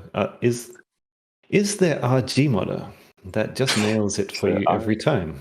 Oh my god. Yeah, there's Let's this, think about this for a second. Oh There's my this guy- god. a specific Gmodder that Haircrest. nails it for me every time. They call me sycophantic, but there's one Gmodder I really like. I don't know if you've heard of him. His name's Seibmoz, and he makes really great videos. I recommend him. I'd have to And, agree. He's a pretty good guy. We should get him on the Yeah, yeah. podcast Yeah, sometime. what's the joke? I'm sure I've heard it before. What is it? We've just been making this joke the whole time, where we haven't heard of people that we've heard of. Rather It's than like- jokes, the we have a ton of seeming like reoccurring running jokes, like more Navy speed, and those things seem to be said a lot. So Yeah. that's not really the question, Well, but That's more the last question. the What last about this question. question, though? I'm not reading Okay, that's a questions. joke you made with Oh, my that- voice without me knowing. I'm like, I just one day here, I'm like, that's me. I had no idea why. Yeah. Specific Gmod joke you like, Shane Toon? I really like the Smexuals. I always laugh at them. Any Smexual I listen to just gets me a laugh going. And then there was Cammy just said, "I hate this." I just saw him type that, but a Pacific Gmodder. I know Cam's gonna like this. This one. I really like You Got a Phone Numbers content. Just that every time I watch his videos, I can't. Even if I've seen it like 1,000 times, it's really good. I don't think I'll ever get over it when Heavy comes in like a motorcycle. It's really my favorite. Just out of nowhere. I think I exploded when I first saw it. Like, what I the am F? motorbike. And right before that's like Spider's like, what does he say? Something like, which makes me sass. I'm like, I don't know why that's so funny to me. I like how the cess in that one is out of sync with the lip sync, because it's cess, but the mouth is like it just opens and closes. It's great. What about you, Kin? My god. I still don't have one that comes to mind, but I think his Maxwell is actually also just like Shane, make me laugh a lot. If joke on Garismo videos. There's one that still makes me laugh to this day. It's just actually a character. It's like Mr. Hagel's word from Elliot Goes to School. Anything that comes out of them, the out of that character is like always funny to me. I don't know. This is the insults and all. There's a lot of things from that series I would quote if the world wasn't as politically correct now. Yeah, that's true. But like he calling like his own students fucking like Dick Sponge, Dick Stain. I think it's funny. Also translating it into Portuguese is also really fun too. But yeah, I think that's the very specific character / joke I like in Gareth's mod videos. Yes, I'm sure most people would agree. Next question for Seibmoz. That's me. Any plans to make another project not related to Tasticles? Are there any plans for more Hitman? I would love more Hitman. Yes. Me personally. Yes. I would May also be remind very you- happy. May I And I know why remind you you, personally. when I first pitched Hitman, it was to the group. Some of these people here right now, I said, I've got an idea, right, mate? Make one of each of these chapters. I think they're funny. I'll make the first chapter, and then anyone jump in, make second chapter, right? Nobody wanted to do that, so I made all of it myself. Oh no. So you're all still free to just make chapter 12 or whatever it's up to, and put your money where your mouth is. Because if you want to see one, you can make it. Because when I was making them, I couldn't work on Tasticles, and that's why it took 5 years to make. I bet Okay, the cool. next I'm Tasticles could be quicker. gonna write that down as another idea of something I could possibly do. That's idea It's a lot of number fun. 605. Hitman 1 took like a week, a few days to make. It was much simpler. Then it became harder. Months and months because I actually animated all of it. So if you want to see Hitman, you can make it yourself. I've promised someone, she's had the narration done for years now. I just have no urge. I just want to make Coach. That's I wanna fair. get Coach out there. Yo. So Stick sorry. with what you find fun. That's fine. It's fair. But that series is a lot of fun to watch. It is. The dude who made it, he's a very serious gentleman, and I like him. Mr. The Shadow One has a question for Kin. Yes, good. We want to hear him speak more. Get ready for this one, all right? What is the progress in the remaster of The Perfect Escape? Nothing. Is that the second one?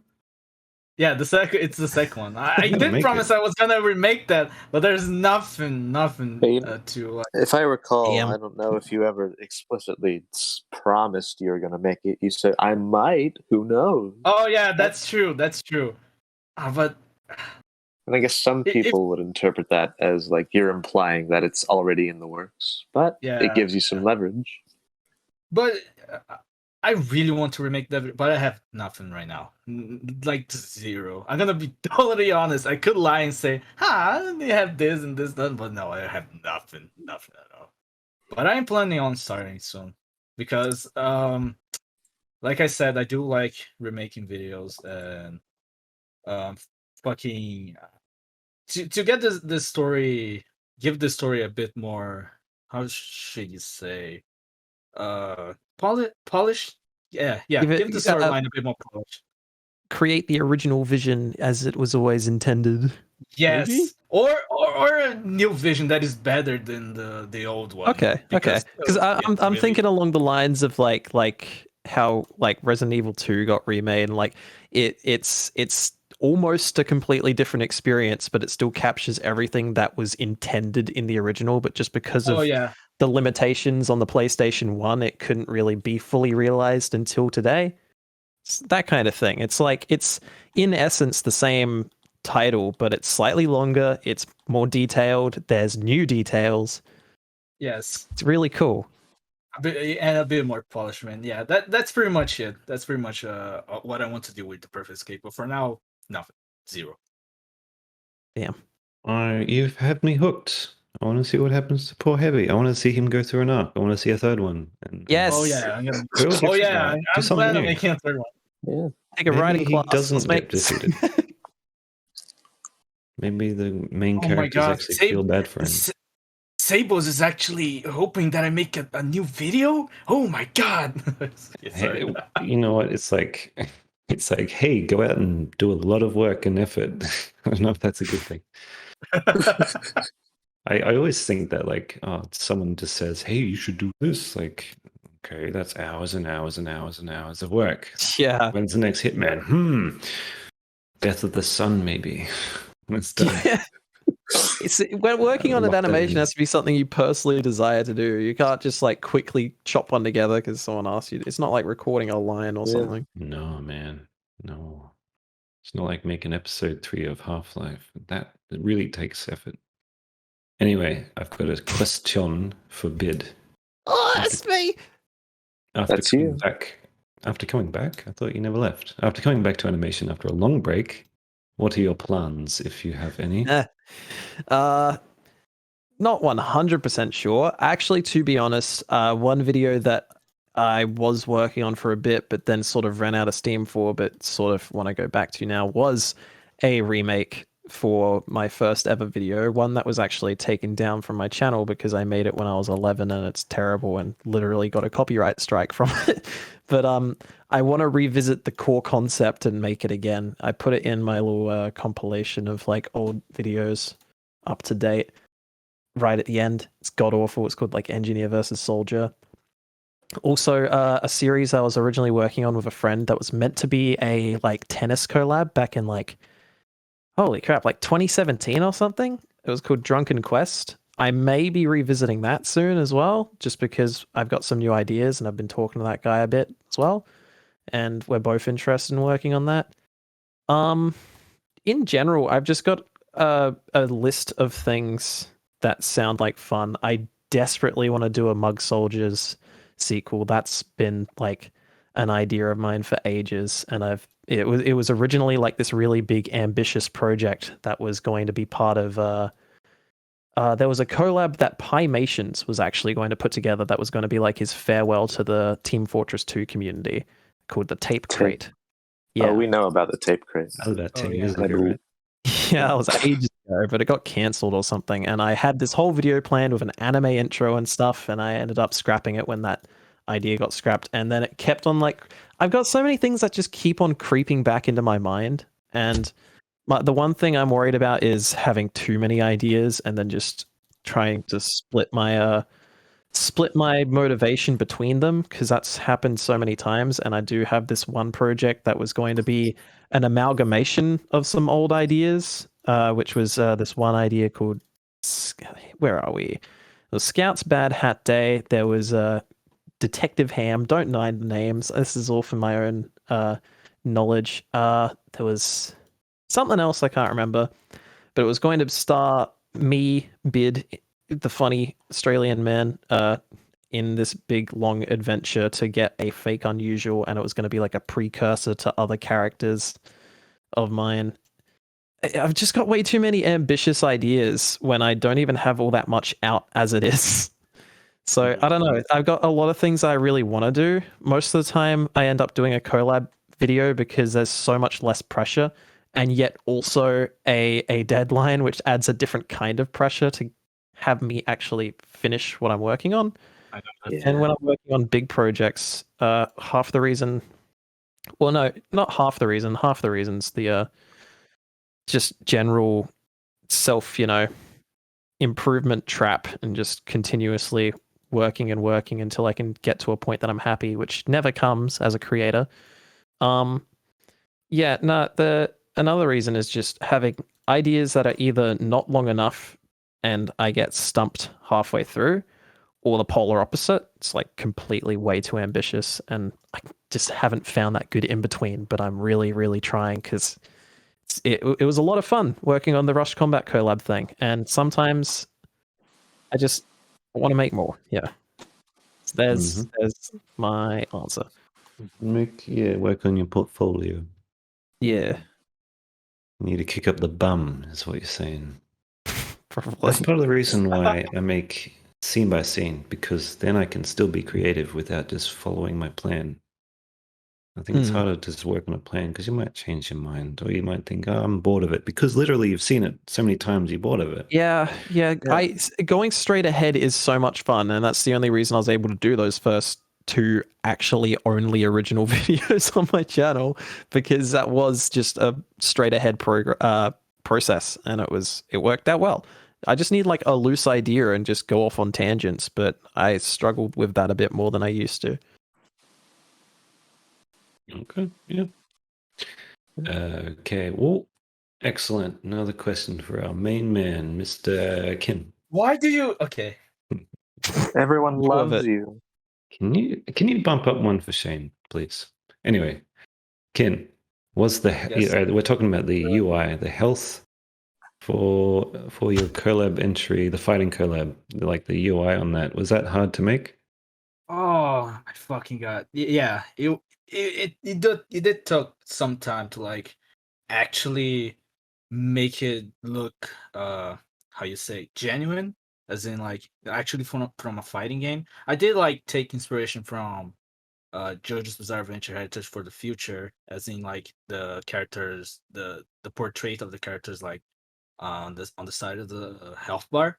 It like I think it was kind of simple to make, just a few shapes here and there. But I think the hard part was just to animate it uh into the entry itself, while having while having a deadline of 48 hours.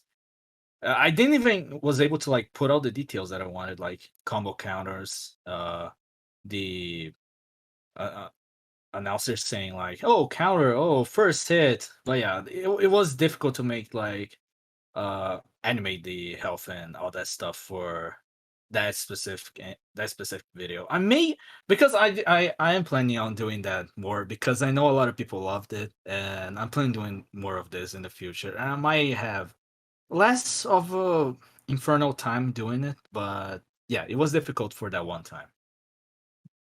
Do what you find fun, but yeah, that would be really cool to see. A lot of busy work. Don't get too hung up on the busy work. No one cares about certain features that you want to put in there, because like video games are a huge process to make, and then they're played over and over. Yours is only watched maybe once by someone. Like, focus on the good parts, like the fighting animation of the characters. All the UI was perfect. Like, I didn't want any more. Oh, thank you. What did you base it on? Did you base it on a certain game? It's a mishmash of different fighting games, because some of you know I'm a fighting game enthusiast. I did base it more on Heritage for the Future, that JoJo game in which the characters react when they get hit or attack. But yeah, that was the main inspiration for that. So it was a JoJo reference. Yes, it was a JoJo reference. You're watching the Kin video. What else would you expect? Although I'm only making JoJo reference now because one guy in the comments said, "Oh, the JoJo ruined for me," and I said, "Okay, from now on, every video I'm gonna make is gonna have a fucking JoJo reference." Oh, so that's why. That's fair. That's fair.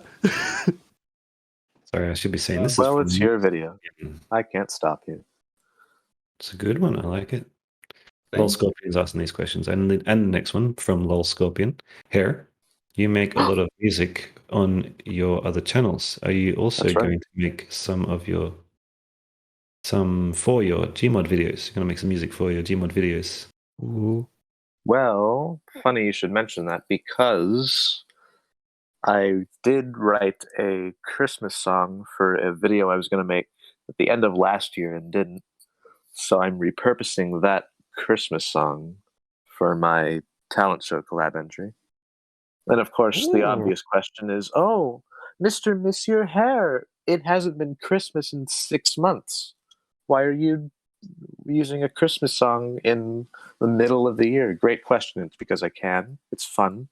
I'm not going to spoil it any more than that, because I think I've told Cam what I plan on doing. But just know, there will be a song. There will be singing. I sing in it. Ooh, and excellent. It's all going to be fun and wonderful. It's going to be a great time, and I haven't started it yet. But I will. Exciting. That raises an important question that I was wondering. Since you're going to make it for a Gmod video, you're not going to be able to put it on Spotify, in case it gets copyright striked, right? I'll copyright strike myself. Do you have any I'm power? not going. Do you have any power for that? To like just say, "Hey, Spotify, don't do that. It's mine." Because what I do is I upload my music onto this website called CD Baby, and that's what distributes everything. And yeah, I know that one. one. I think it has that option. Oh, do you want us to monitor everything and copyright strike stuff for you? I was like, yeah, whatever. Oh, okay, good. So when I do upload it to my YouTube channel, it is like, we copyright struck your video, and I just go like, "Yo, it's me, Monsieur Herr. I made the music. It's mine. But I own the music. It's mine." which is fun. Okay. But we're not here to talk about music. No one likes that. This is animation time. Damn. I mean, I like music. So I'll shut up. But yeah, No one wants to hear me talk about music. we have a question from Hey, you should Lord and request some Savior bands. Camouflage. This is for Shane Toon since he hasn't spoken for a little while. Shane, Yeah, I know. I'm hyped. kind of weird. My name is actually Shane as well. That is a fact. Anyway, so I don't know if this is actually for you. This could be for me. Shane, what inspirations helped you write your lore? Please tell us about your lore first. Well, I haven't shared much of my lore to anyone, like except for Cam. Cam knows about it. I know a couple others, just like a niche group of people know about what's my lore. But there's been these projects I've been working on that I haven't really continued yet, that I'm trying to, push out and like give to the audience. I don't want to because it's really complex and I can't really explain much of it. But it's basically just like very story driven plot kind of stuff that I've been writing on for I'd say the past 2 or 3 years. Ooh, exciting. It's very long. It's complex. And you know how Mid-Mask, formerly Tic Tac Frog, he always made those types of ARGs and lore. I'm kind of sort of doing something similar to that, but it's more plot driven. And for my inspiration is that mostly I get my inspiration, like I said from earlier, I do have those I imagine music out of I just when music comes on, I always get that imagination. I always think of that. Sometimes I even get inspirations from art, just seeing art and paintings and something out of that themes. All the other themes, it's makes me think of an idea for what I have to brainstorm. And mainly TV shows, anime, movies, even just YouTube videos alone, any source. Media in general. I can relate. Yeah, media. Yeah, just kind of from everywhere, basically summed up. Awesome, very awesome. Can you give us a very brief idea what the general story is? You don't need to talk about it too much if you want to. Yeah. So I have what's been on my what I'm gonna work on next is that there's this character that me and this other person's been writing on, Sack Super Rift, and it's this character who is in a world of supernatural stuff, but out of what he can do, he's able to use the power of science to go against these supernaturals.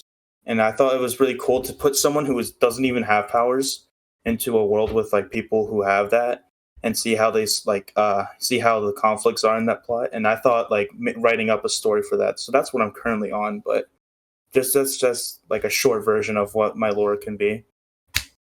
Kind of like the Ghostbusters. Kinda, yeah. Sounds a bit like an anime. It really does. It really does. An anime. It's all anime. Let's go. I wouldn't say anime.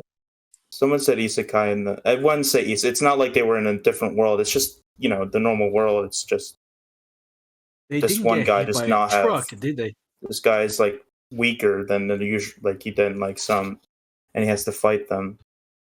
But he doesn't have supernatural powers, so it's not your typical supernatural versus supernatural. It's just kind of a relatable normal person versus basically. Black Clover, Ghostbusters. Yeah. Anyway, thank you for that. That does sound fun and exciting. Yeah, but I've just had an epiphany, by the way. I want to share it with you all. Who's she? Do it. I've realized that no matter what idea you have, there's already an anime about it. Yes, that's true. And there will always be an anime fan. To be more accurate, there's you mean this anime? Yeah. Excuse me. Your idea. Do you mean Rebirthed in Another World as a vending machine? That's just light this novel, other by the anime. way. That's light novels, at least. They have the most ludicrously stupid titles and could literally be about anything and everything. Because I saw, Yes, I yes, got a yes, that's why I comment don't like anime. on the Rush Combat collab. I think it was on when Lol Scorpion posted it to No Context Gmod, that one clip of it. And I think 2 or 3 people were like, oh, this is just the plot to this anime. And I looked it up. Oh my god. And in that particular anime, I forget what it's called, because there are millions of them. But I guess one of the characters has a bass guitar. I don't know if it was specifically a Rickenbacker, which is the bass model that was in the video. I think it might have been. But it was like, oh. His name was Sensei Sensei. Anyway, next question. Yeah. Thank you, Camouflage. Next question is from... That's what I said. Adrenaline0413. Adrenaline0413. This is pretty soon, but what do you guys think about Gmod 2? Do you think it will have the possibility to become another animation program? No. No. Okay, next question. Just hard no. Yeah, I don't think either. No. I don't know. It's gonna take a while. I haven't looked at all at it. In the very far future, but Give it maybe like 5 years for people to develop new things and also add the compatibility with literally every single freaking video game engine under the sun, and then maybe we'll talk. I was really thinking maybe Soft 2. Very pessimistic about it. Yeah, I am excited. I am excited cynical. for There's 2, but for animation, not so much. No, it'll be fun, but I don't see how it could rival Gary's Mod's current abilities, unless people day one push out like 50 plus add-ons that can do just as much, if not more, that we can already. It's not going to overtake. In fact, I'd say the more likely thing is some of the elements from Gary's Mod 2 will get ported over to the original Gary's Mod for our use. Yeah, that's true. Yeah, that was Sean. I mean, you could still just Tonight. post ragdolls like the old days, like make Gary's Mod 2. Are we going to have a resurgence? Are we going to have a resurgence of classic Gmod? That should be delicious. Oh, I would love to live in that era. Yeah, that's what I was thinking. If people are going to Golden use Age. Once again. Sandbox for animation, it's gonna Literally no pressure. It's gonna start out very rudimentary. We'll see, I guess. It was first made. It was a long time ago, and people were posting ragdolls back then. It was, 2004? I remember that. I do at least hope it is sparks a dirty. new interest in this scene. That would be really cool to see. Just like a slight boom, because of course Gmod's nowhere near as prevalent as it once was. It's been out for, God, like, what, 2000 something? Well, I thought it came out That's soon one. after the game came out. 2,000 years ago. That's What? right. But yeah, it's obviously not as prevalent as it is nowadays. It shocks me to know that there are people who are online a lot that don't even know what Gary's Mod is. That just blows my mind. So it would be cool if at least when that game comes out, it introduces a huge new audience to Gmod in general, even if not the animation community, just so it's more well known and maybe things will come of that. I don't know. We'll see. Absolutely. Maybe Half-Life Alyx made people watch SFM by Corey Leto a lot more. That's true. I guess that kind of thing happened with SFM too, when the workshop tools or whatever were released with alongside Alex. That had a bit of a boost.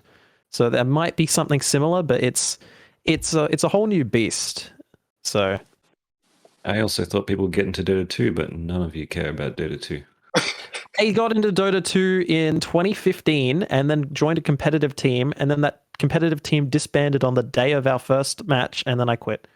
Because it was too miserable. Like, everyone's so angry. MOBAs Anyway, next made me question. cry. Let's not talk about Dota 2. No one cares. True. People are a lot more angry about like the existence of the game itself than anything that has to do with great it. animations. It's got great vocal I haven't work. played it. I never play online. I'm sure it's fine. Obviously. Like Dude, I'd people get just back into Dota if I had actually fun people really to play it angry with. at it. Yeah. It's beautiful. Just don't play online. All right. Next question is from Vigar. Only. Yeah. What would it take for you to join a particular collab, are you joining because of the creator, or are you joining because of the collab name or the concept, I suppose? Theme. Is that, sorry, Concept. Collab Concept, theme. 100%. If I like the concept and enough people I know are joining, then I'll be like, yeah, Sure. I completely agree. sure. A lot of people are joining, and the concept's really cool. Then I'm joining too. Yeah. Hell yeah. I'm Yeah. sure there's a lot of people who see the guy and they're like, well, this guy has like 1 million subscribers. I better join it. But like, freaking that one dude who started out making Super Mario 64 bloopers and then turned into sort of like a really shitty Gmodder who has like a couple mil subs now called SMG4, I think. He did like a collab himself that was technically a Gary's Mod collab. And I saw that and I was like, I mean, sure, I would get recognized by a lot of people if I did that, and then people would flock to me, possibly. Who gives a shit? This doesn't look fun. Yeah. Damn straight. I mean, What about my you, Shane? channel did. I love being limited in my creativity. Yeah, Sorry, sure. Can you finish your thought? Sorry. What would it take for me? No, it's fine. If it was for someone's birthday, I would definitely join it. Oh yeah. Oh no, I'm getting flashbacks. I gotta celebrate that, bro. When is your guys' birthday? October Give us your 30th. credit. 2 days. September. Give us your credit card information. Okay, hold Okay, on. 462. Real name? Let me just write it. 9. Hurry up! What's your real name? Sorry, My Ken, you were going real to say name something is about collabs. Oh, yeah, that's Were you? right. I mean, wanna like, finish? Ken, not you. Ken. Yeah, I everyone said if it's a really good concept, I would definitely join.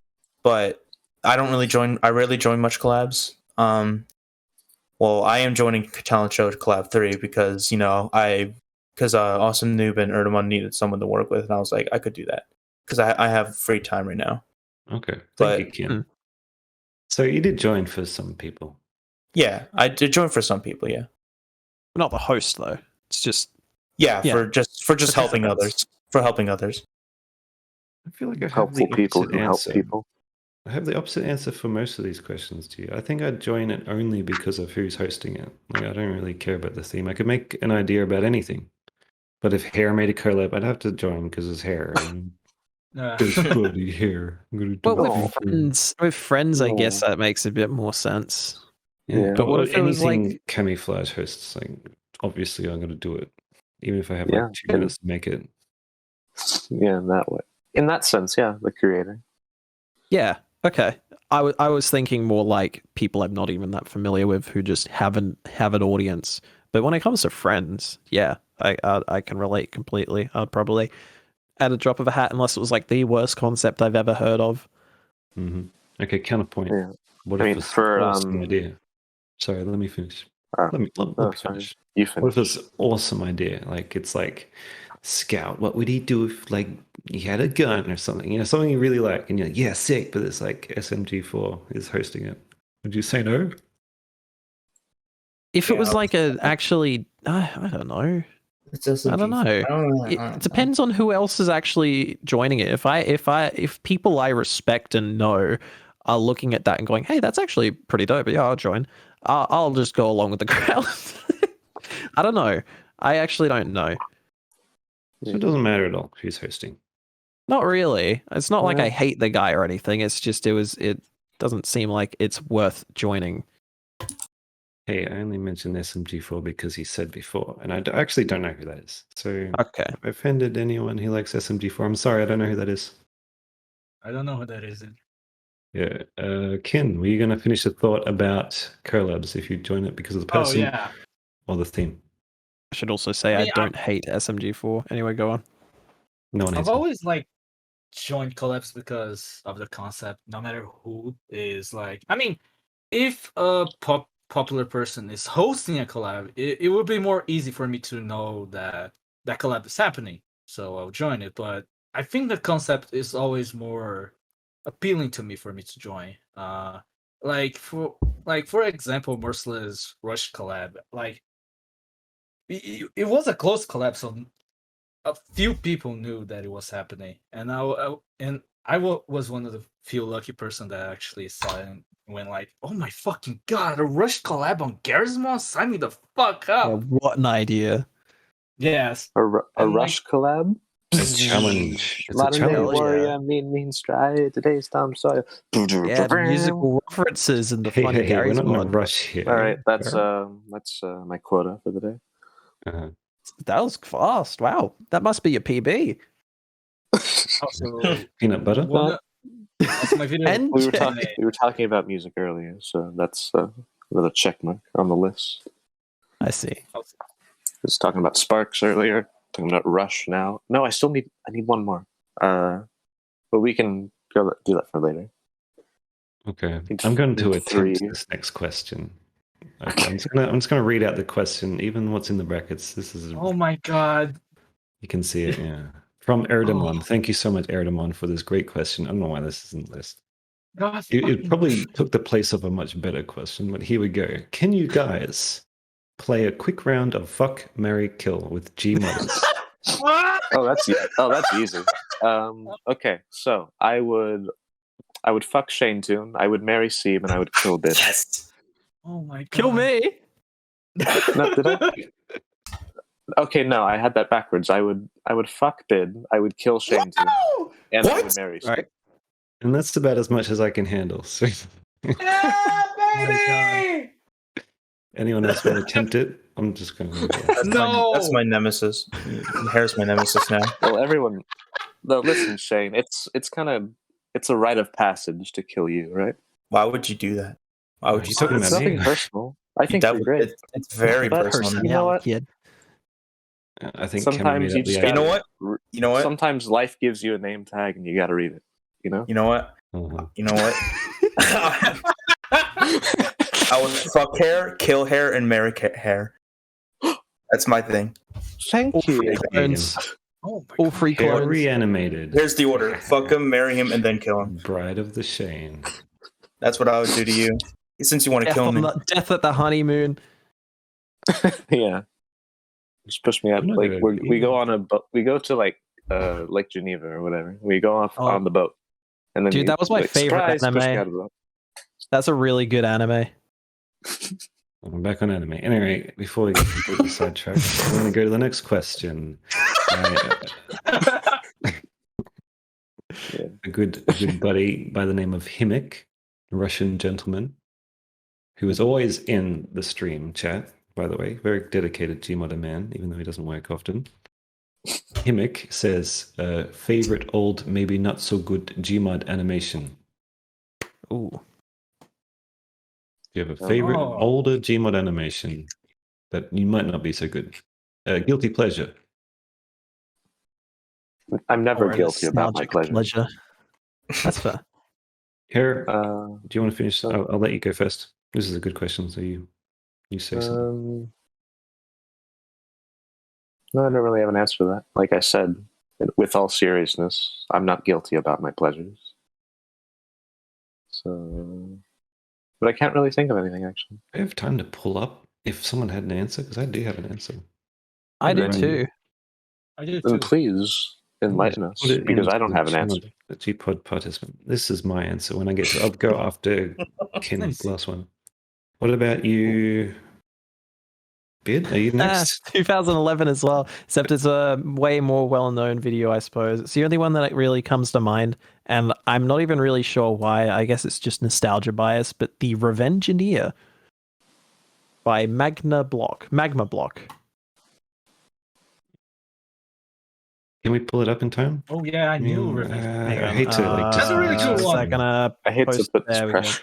chuck it on. Oh, I think I remember this one. if you I can remember this one. quickly. Probably just nostalgia bias, but I don't know. I just, for some Just reason, really briefly. enjoy that video. Just a teaser. We won't talk about it for like 3 minutes or whatever. Anyway, yeah, okay, that's cool. Shane, too. Do you have a guilty pleasure? I'm trying to think. I'm trying to think. Oh, hold on. Wait a second. In the description, it says, I realize the story is more or less the same as something. Or check out Seibmoz's channel. He's awesome. He mentions you. I felt like I've seen this before. I've seen this one. Cool. Yeah, I'll skip to Kin then while Shane Toon thinks. Kin, do you have a guilty pleasure Gmod? I guess most of the old school like God is delicious sort of videos, you know, when a fucking TF2 character is something. But also I really there is a very old one that it's called Red Spy. Wait, let me pull that up too. It doesn't have the best pacing. Red underscore spy. It's kind of sluggish in a few places, but I do remember this fondly a lot. There's a lot of innocence into it. Like you feel like it's someone who's just making this for fun and having a lot of fun while doing it. So yeah, I really like this one. Talking about what inspires us, pretty much. Like this is something we watched a long time ago, and it got us to where we are now. Yes. One video that inspired me a ton, which is far less of a guilty pleasure, like far, far less, is Speed Hacks by Mini Russ. Oh yeah, love that video. Classic Mini Russ. It's not a good pleasure, but it's really good too. It's kind of old too. Yeah. We're talking about ones that aren't so great. Yeah. Humble, I'd like to call them. Humble. Okay. All right. Well, can't talk about him then. No, don't talk about Mini Russ when you're saying like something that's not good. Yeah. One of the best. That's a good video. Shane Toon, have you thought of something? I mean, I guess like the early episodes of Idiot Box, because I remember seeing them when I was when I was first searching YouTube. When I was first on YouTube, I remember seeing those. That's basically it. I mean, that's all I can vividly remember from when I was like 7 or. Cammy wishing he was in this. He's telling you to say something. God, moments of heavy for me. Adventures of the Coach, Scout Table. I hate Scout this. Table. What a video. There. Yeah. He's made me the do that. Godfather. Who is it again? That's bullshit. Is that it? Yeah, that's Tim. Yeah. Moments of also heavy is Icton. something up there as well. Oh. Icton. He talked to me briefly a few years ago. I think when GTA Tasticles 8 came out. He was talking to me briefly. The Half-Life, Full of Life Consequences thing. Awesome series. Oh yeah, that's. Oh yeah. Probably a pretty big influence on Hitman the Hitting, but I don't know. I try to do my own Probably. thing. I'm sure it is. Okay, yeah. I could talk briefly about mine. 1,000 Leagues for Sandwich. I think it's great. It's this video. You can see it up there now. I was back when I was starting out. Like, this is when, like, you know, the first 3 Tasticles came out. No one knows who I am. I was just making new stuff. And there's other people like me at the time that unfortunately never went anywhere. And they just, you can see 2 years ago, I asked him, "Are you dead?" in these comments. Oh my God, I've put a few comments. I like this video a lot. It's just so nice. You know, Heavy goes fishing. Yeah. And then, like, it's a endearing. big fish. It's so nice. It's such a friendly little show. It's not crazy madness. That's why I liked it so much. Because everything was crazy. TF2 going nuts, killing each other and laughing and, you know, meanness.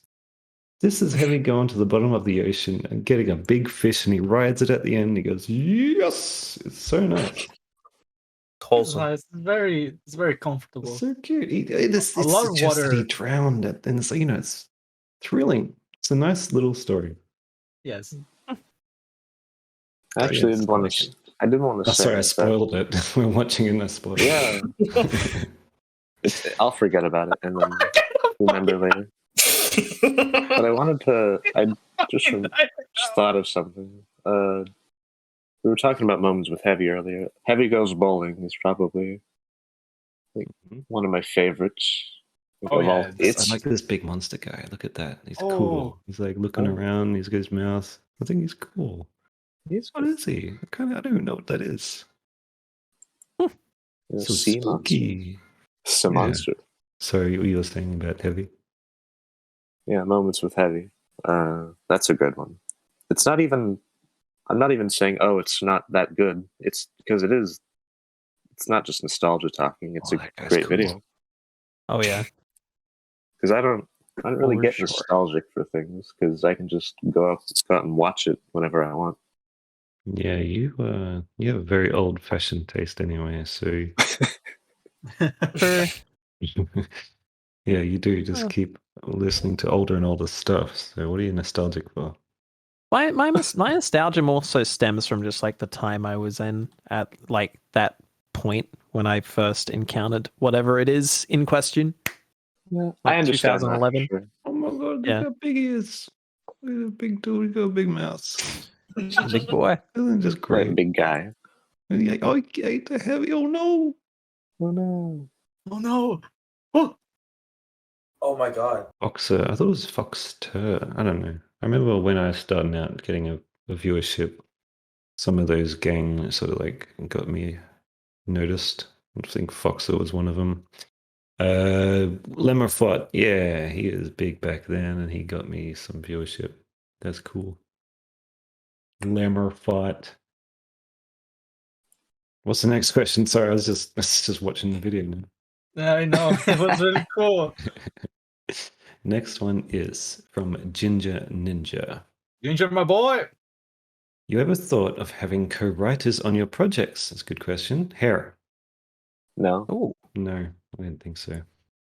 Okay, Very blunt. Bid. No. Bid, do you ever co-write stuff with people? do I ever co-write stuff? Yeah. I don't know. Sometimes when I talk to, no, no, not really.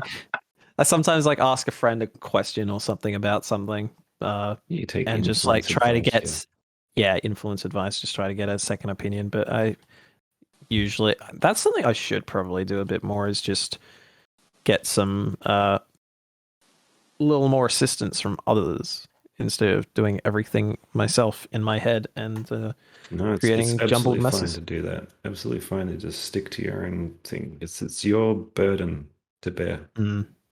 Okay. Yeah. Well, that's how I play or have. Be open as well. I know that contradicts what I just said. Shane This is good. Toon. I'm coming. Oh. Yeah, I do have co-writers sometimes for my future projects because I always do like a second opinion or like something that like I want to like share to someone to see if like what their point of view of it is, or like if they had to see what had to be revised. Just Yeah, like something revision is is a different thing. Yeah, it's just something that, like something to review on paper before I actually, get into it. Just Yeah, you always need a Just fresh something pair of eyes. yeah, But just like, something comfortable with. but it's your story, right? You're not going to let anyone sort of. Well, no, it's not change like it. no, it's not like I don't like. It's not like I would expect them to like make big changes in the story. I would just be like, just give them like a little piece and be like, is this sound right? Or is like, is this good? Like all that kind of stuff. It's not like Yeah. I'm letting them make their own story from it. I'm just saying, like, I just want them to revise mostly or suggest. It sounds like the same for Bid and Hair. Like you're making it yourself, really, but you can have revision. You always need fresh pair of eyes to look at your work. Yeah, for sure. Yeah. I'm not opposed to the idea of like showing people what I have and asking for their opinions on it. Yeah, Mhm. rather than writers, just Just opinions, second opinion. influence. Yes. And on to the main attraction, my boy KinAnimations. Please tell us, do you Okay, like to collaborate in your writing process with other people? I don't You get have a huge ego boost co-writers. today. I mean, it's ego boost. I don't have an ego to begin with. I think I'm always We're fresh. making one. Okay. But yeah, Alright. I've always like did all my stuff by myself. I think it's pretty cool to do everything by yourself. Like it's obviously like we have you, even if not directly, we're always having someone to help us because we didn't make the stop motion helper. We didn't make these models that we used to animate. But more than like writing, I don't have like co-writers, but it will, like you guys said, it would be good to have like a second opinion. It's still good to like make the cake all by yourself, but having a second opinion, like, not maybe not even only for writing, but also for my videos in general. because for example, I don't know if you guys noticed, like back in my the perfect present video, the Skull is holding a soda popper, and when Spy the King kills him, he in Minecraft style, he drops the force of nature instead. So it's good to like have a second opinion on your videos or writing in general. Continuity expert is what you say. But like I said, I don't have money to like hire anyone. Maybe ask for friends, but like, yeah. I would just ask for friends. Everyone's open. I'm open to tell you things. You have a lot of people you can contact. You don't have to pay. Yeah. That's good for free. Oh my god. Okay. Well, on to me. No, I'm not letting anyone write tasticles ever. It's my thing. It's my baby. I'm not letting anyone actually have an influence over me saying, hey, is this what you would say if I put this in? And if they say no, then I'm like, I'm going to put that in anyway. Yeah, Pretty that's much. fair. Yeah, when you got something that close to your heart, of course. Yeah. Like, of course. With like a fresh project or something, though. How about then?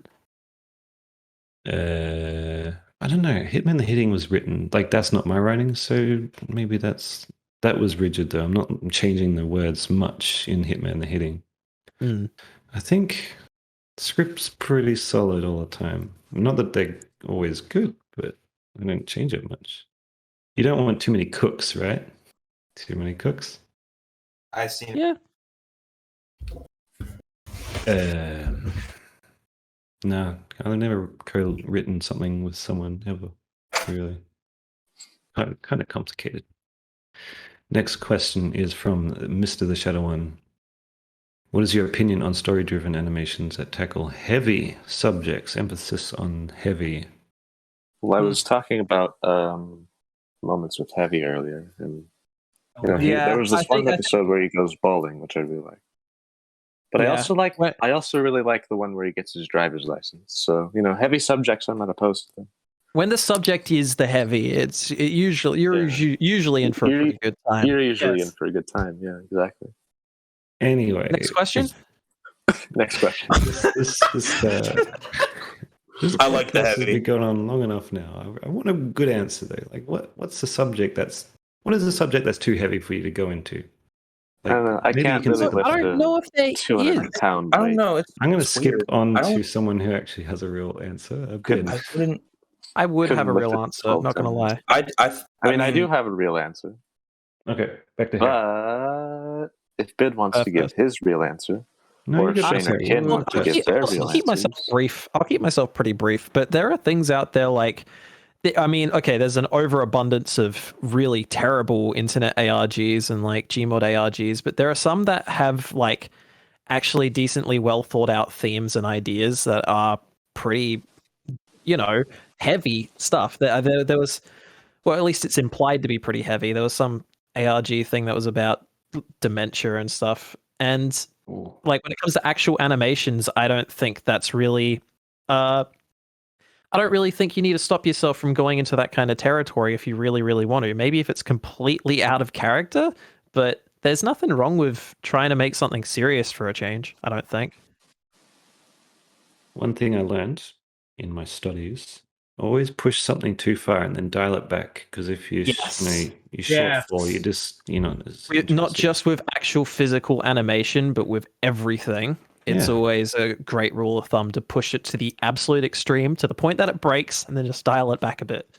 Yeah, write it about dementia, and then dial it back later and say it's just about getting old. Like, you don't need to tackle things you don't fully understand. You're not, a doctor, not a psychologist, not a psychiatrist. But you can go into that because everyone has experience in that sort of thing. Everyone, ever. Tackle whatever you want to the best of your abilities. Yeah. Shouldn't be limited. What's something heavy you'd want to get into? I don't know if I've seen more of that kind of stuff like in SFMs more than Gmod. Like I've seen more of that, but I would. SFM is deadly serious. It's the same beast. You can do you can. I don't know. There was everything out the same way in Gmod. I don't know, but it was tackling a heavy subject about like depression and suicide. And it was like an SFM, and like I don't know what it was about, but it was about that, and they had like it was like kind of like a anti-suicide thing, like kind of like they were PSA. talking- You would hope. or- it's like not like a pro-suicide. PSA kind of Hope so. and Yeah. some of them are like probably like projects, like like probably college or school projects from them, but like I've seen more of that on SFM than Gmod, because I don't really see Gmod as having like, it's like, because Gmod's like crazy shit sometimes, but it also has a really good story driven plot, so I don't really know. I don't see any of the limitations getting in the way of I don't- expressing yeah. deeper themes. It's not really limited. It just depends on your actual application of the program. Because I mean, by evidence, by like things like Tasty Cools, you can go up and beyond with Gmod if you really, really try. So yeah, I think it's just down to the individual. I'm just saying. I think It's all about Gmod could be execution. For sure. Yeah, so what I was like, I think Gmod could bend towards that as well, maybe. Yeah. Do you have an opinion on these SFMs you've seen? What do you reckon is that? I don't have any. I honestly don't have any problem with them. Is it? Do you think it's like too dark for funny, wacky TF2 characters? It's weird. That's what I'm saying. It's a weird feeling, but I get what they're portray. I get what they're trying to portray. It's kind of weird seeing like all these because TF2 is like cartoony, silly game, and there's people making projects out of it that take on. And completely it's weird, agree with that bit there. It's like weird, but it's not like I'm totally against it. It's like you can't do that. Like it's just a weird thing. I think using the actual programs as animation software to express deep themes is literally not a single thing wrong with that. And using any characters you want to express those, no one's going to stop you. They can't. But I'd agree in saying it's a little strange to see it's like making a suicide PSA about Mario, and it's not even like a jokey, ironic, freaking uber animated, dumb funny. Instead, it's like using the actual models from Mario Party 4 and like making it ultra depressing and serious. That's just odd. That is a very, very amusing juxtaposition to me. Okay, true. Yes, but that's the thing is no one's going to take it seriously. Even if you make it the most serious video on the planet, everyone's going to ironically enjoy it. So there is a line I think that can definitely be crossed when you're animating in this kind of software because it's all using pre-made models and assets. You want me to be more I mean, there are ways to create your own models if you really want to take something serious, and you can still use that software to express yourself. Yeah. I think there's actual like room for professional use in these kind of programs. I've seen so many things that have been like completely original in SFM, and I don't see any reason you couldn't do that in Gmod either. I'm sure some people have. Takes tact and skill. If I remember correctly. Oh yeah, for sure. If I remember correctly, the video was it sort of had like a PSA kind of thing, but it was just like I know it was from this guy. He made a video of like Scout counting out the days and like trying to attempt to suicide. Sorry, it's a heavy topic, but that's what I'm like. And every day he kept crossing off the days and stuff, and then like there was friends, and it was like he's happy, and at the end it's like it's just weird. I don't know, but like animation can be used for that. It's just weird when you're seeing familiar characters that you're with in like video games and stuff that are doing it, that are portraying it that way. Yeah, I feel like that kind of thing is only really enjoyable ironically, unless you're only doing it like, unless you're not pushing it to the absolute extreme and it's just like subtle themes and things like that. I don't know. Right. Children's shows do this sort of thing all the time. They talk about the death of a family member. I don't know any examples right now, but I'm sure they've done it in the past. Like, they do it well. It's professional things. Anyway, I want to get on to Kin. Kin, what do you reckon? Gmod with heavy subjects. I don't think I have a real answer. I think all of you guys talk right now. What about bullying of poor Heavy? Getting bullied. Yeah. What about themes of childhood trauma? Bastards. Okay, look. The abuse of the social ostracization and abuse. I experienced those, so it kind of gets in. That's what I want to hear. So are you against expressing those themes in your content? No, I mean, from my content, I guess you can see that I'm not that serious of a guy. I don't have any problem with people like portraying, like you guys said, animating heavy subjects with TF2 characters is a bit odd because they're cartoony, but don't have anything against it. It can actually be pretty cool. A lot of SFMs out there tackle heavy subjects and they look cool.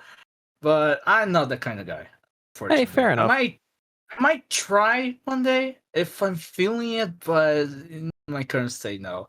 Plus, I'm Brazilian. None of us in Brazil take shit seriously. So none of us here in Australia take shit seriously. Yeah, thanks, kid. Yeah. Yeah, but we're all just funny, goofy, wacky mates. Yeah, yeehaw, I gotta grab me kangaroo right to the supermarket. Us Americans do nothing but take everything seriously. So that's serious. Oh, I'm aware. I'm on Twitter. Into your hand. Yeah. To say. Don't insult my In and Out or my Jesus, buddy. I'm so sorry, sir. I do like Jesus stuff. No, I'm gonna. I just randomly want to quickly add, I think you can actually make a video that does get taken seriously as long as it's like masterfully crafted. You can still use these kind of characters and make something that is genuinely serious and not enjoyed ironically, but it is a damn challenge. Yeah. I mean, they kind of did something like that in the TF2 comics where Skull pretty much dies. Yeah, exactly. But I mean, that still is played for laughs. Yeah, right after. No, it was serious for a moment, but then it was played for laughs. Like Scout goes to fucking heaven, and like God says, "Wait, you're not supposed to be here now." Yeah, not now. Rip out the rest of the book and just end the volume on that one still of Spy holding Scout, and then that would be powerful. That would hurt. Yeah, that would be. That is It's all about the execution because you can only go so far with it without it just turning miserable. If you have a video of heavy subjects and like 90% of the video is played for laughs, then it will be enjoyed ironically. If you try and make a video that's entirely serious, but it's not up to stuff in terms of production value, and you're using characters that are usually whimsical, if the execution ain't there, it's not going to go anywhere, and people might just enjoy it ironically. Like freaking Mario Suicide Game Over, which was just posted in chat. I think you guys are missing a very important example of this sort of subject, right? How about the absolute drut of junk that came out after our boy Kitty0706 died? Like, what about all that crap that came out with him? Like, he's a real person, but they treat him like a video game character. No, that's where it gets really strange. When it comes to actual real... I think when it's a theme, it's very different to when it's a real-life matter being tackled in funny, wacky TF2. That's not done for laughs. It's like they're at a funeral, and they're like the TF2 guys. And it's like, I don't know. Son. Like, what? I don't know. There's a difference between respecting someone who's actually genuinely passed and putting out content. I don't know about that. I think a lot of that was just making it about them. It felt a bit like that. Yeah, Kitty was cool. Like Kitty is someone who freaking legit influenced my life quite heavily, and it hurt me quite heavily when that happened. Obviously, as I'm sure it hurt a lot of people who are in this kind of scene. But I've never once thought of making a video like that. No. I mean, one way you could do is like what the dictator did. He did his own like moments with Heavy instead of like actually doing those weird. That's a pretty different beast. I'm okay with that. Like hinting at references and things. Like celebrate his life. And exactly. Instead of making every video you make a literal funeral and making everyone depressed that he's gone, instead actually having little homages and things like that, sneaking in characters and just having fun. There is also like Seib's video he made after Kitty died. That was done very well, I think. I didn't want to mention anything about him actually dying or anything like that. I just said, just show this is what he does. It's crazy shit. And it's great. This is my thing. Yeah. Just show what made you get. It's a celebration and not a miserable funeral dirge. Just show what you got inspired from him and make it into your own work and just say like, I got inspired from him and this is what I made. Exactly. That's the right way to like, at the absolute most, just put like a small little like end card that just says in remembrance or something. Nothing more than that. Yeah, nothing. Don't make a funeral. There was TF2 Air 2. It started with in memory of Kitty0706. Didn't mention it after that. That's fine. I'm cool with that stuff. Yeah. That's you can see all the terrible examples of heavy subjects being trying to get grasped by some child in Gmod. Yeah. I don't like that. I'm okay with it being a theme, something general and about a fictional existence. But when they're tackling things that, like, if someone made a freaking video on the George Floyd incident, like, you took that out of your Tasty Cools video because something similar happened in real life, and that is basically exactly what we're talking about right now. Yeah, that was just bad timing. Not like I was doing that scene before that happened. I know. It's because you don't want to tackle those kind of real life issues where they're actually physical people who have been hurt in a work of fiction, in a piece of entertainment. Yeah, just remind as I get older, violent video games become more like gross to me. Gun fights and stuff, people dying. It's just miserable. Anyway. Anyway. Next question. Heavy in the heavy subjects. We got a good question now. Let's get all happy. I'm glad we got this question at the end because we want to end on a nice note. Ashley, my good boy Ashley, asks, who inspired you to do Gmod animations? And please do not say me. Steve. Okay, I will. Steve. Here, you talk first. Well, when I started out, it was kind of very derivative of rubber fruit. And then I think around the time of the dreaded Cooking Collab 2, which I'd like to forget about, and I think that's a sentiment shared by many people. Yeah. It was a miserable time. I realized that I needed to improve, so I did. I got better. At least I like to think so. Actually got better. He got better. Oh. Do you have a name for someone who inspired you? Moving on. I forgot the order, but I'm going to say Bit. You talk next. Okay. Well, yeah. Some of the ones that were just posted by Cammy, Dr. Face, the Tiger 42, people like Mini Russ, El Toro, Kitty, Dasbo. Like, just generally for a long time growing up, it was my favorite content online. And sometimes, not as much nowadays, there's a lot of other things that I enjoy, but every now and again I come across a video that just sort of hits different. And my tastes in media have evolved a lot over the years, and I can sometimes still enjoy the dumb, funny, wacky, chaotic stuff that inspired me. But I don't know if that's just due to nostalgia and how I grew up online, or I don't know, something else. My point being, like, just a lot of early Gmod greats kind of shaped a lot of my childhood, or more like, early teens, stuff like that. Mm-hmm. Yes, good, nice. Shane Toon, do you have someone who inspired you, or it can be general if you want? In general, I was inspired by the big figures of Gmod at the time, but when I started out, I was mainly inspired by Crazy Scout Finn. Crazy Scout. Well, that's Finland, but I really liked how he worked with his stop motion, because when I started out, I did raw stop motion, like screenshot pose, and I just liked how his videos were. I liked how how they looked, and I just wanted to.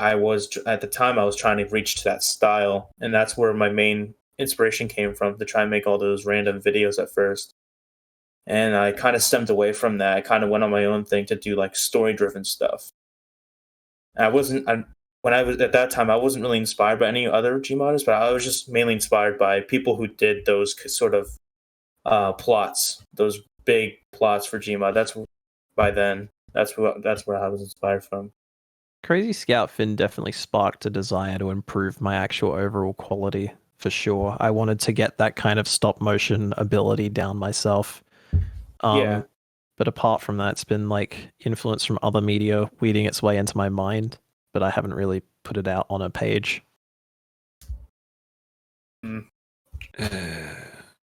Oh my god, I forgot his name. I was going to say, no one's mentioned a certain person, but I can't remember his name right now. I'm going to remember it while Kin, the main attraction of G-Pod today, Kin Animations for the win, is going to tell us what his inspirations in Gmod are.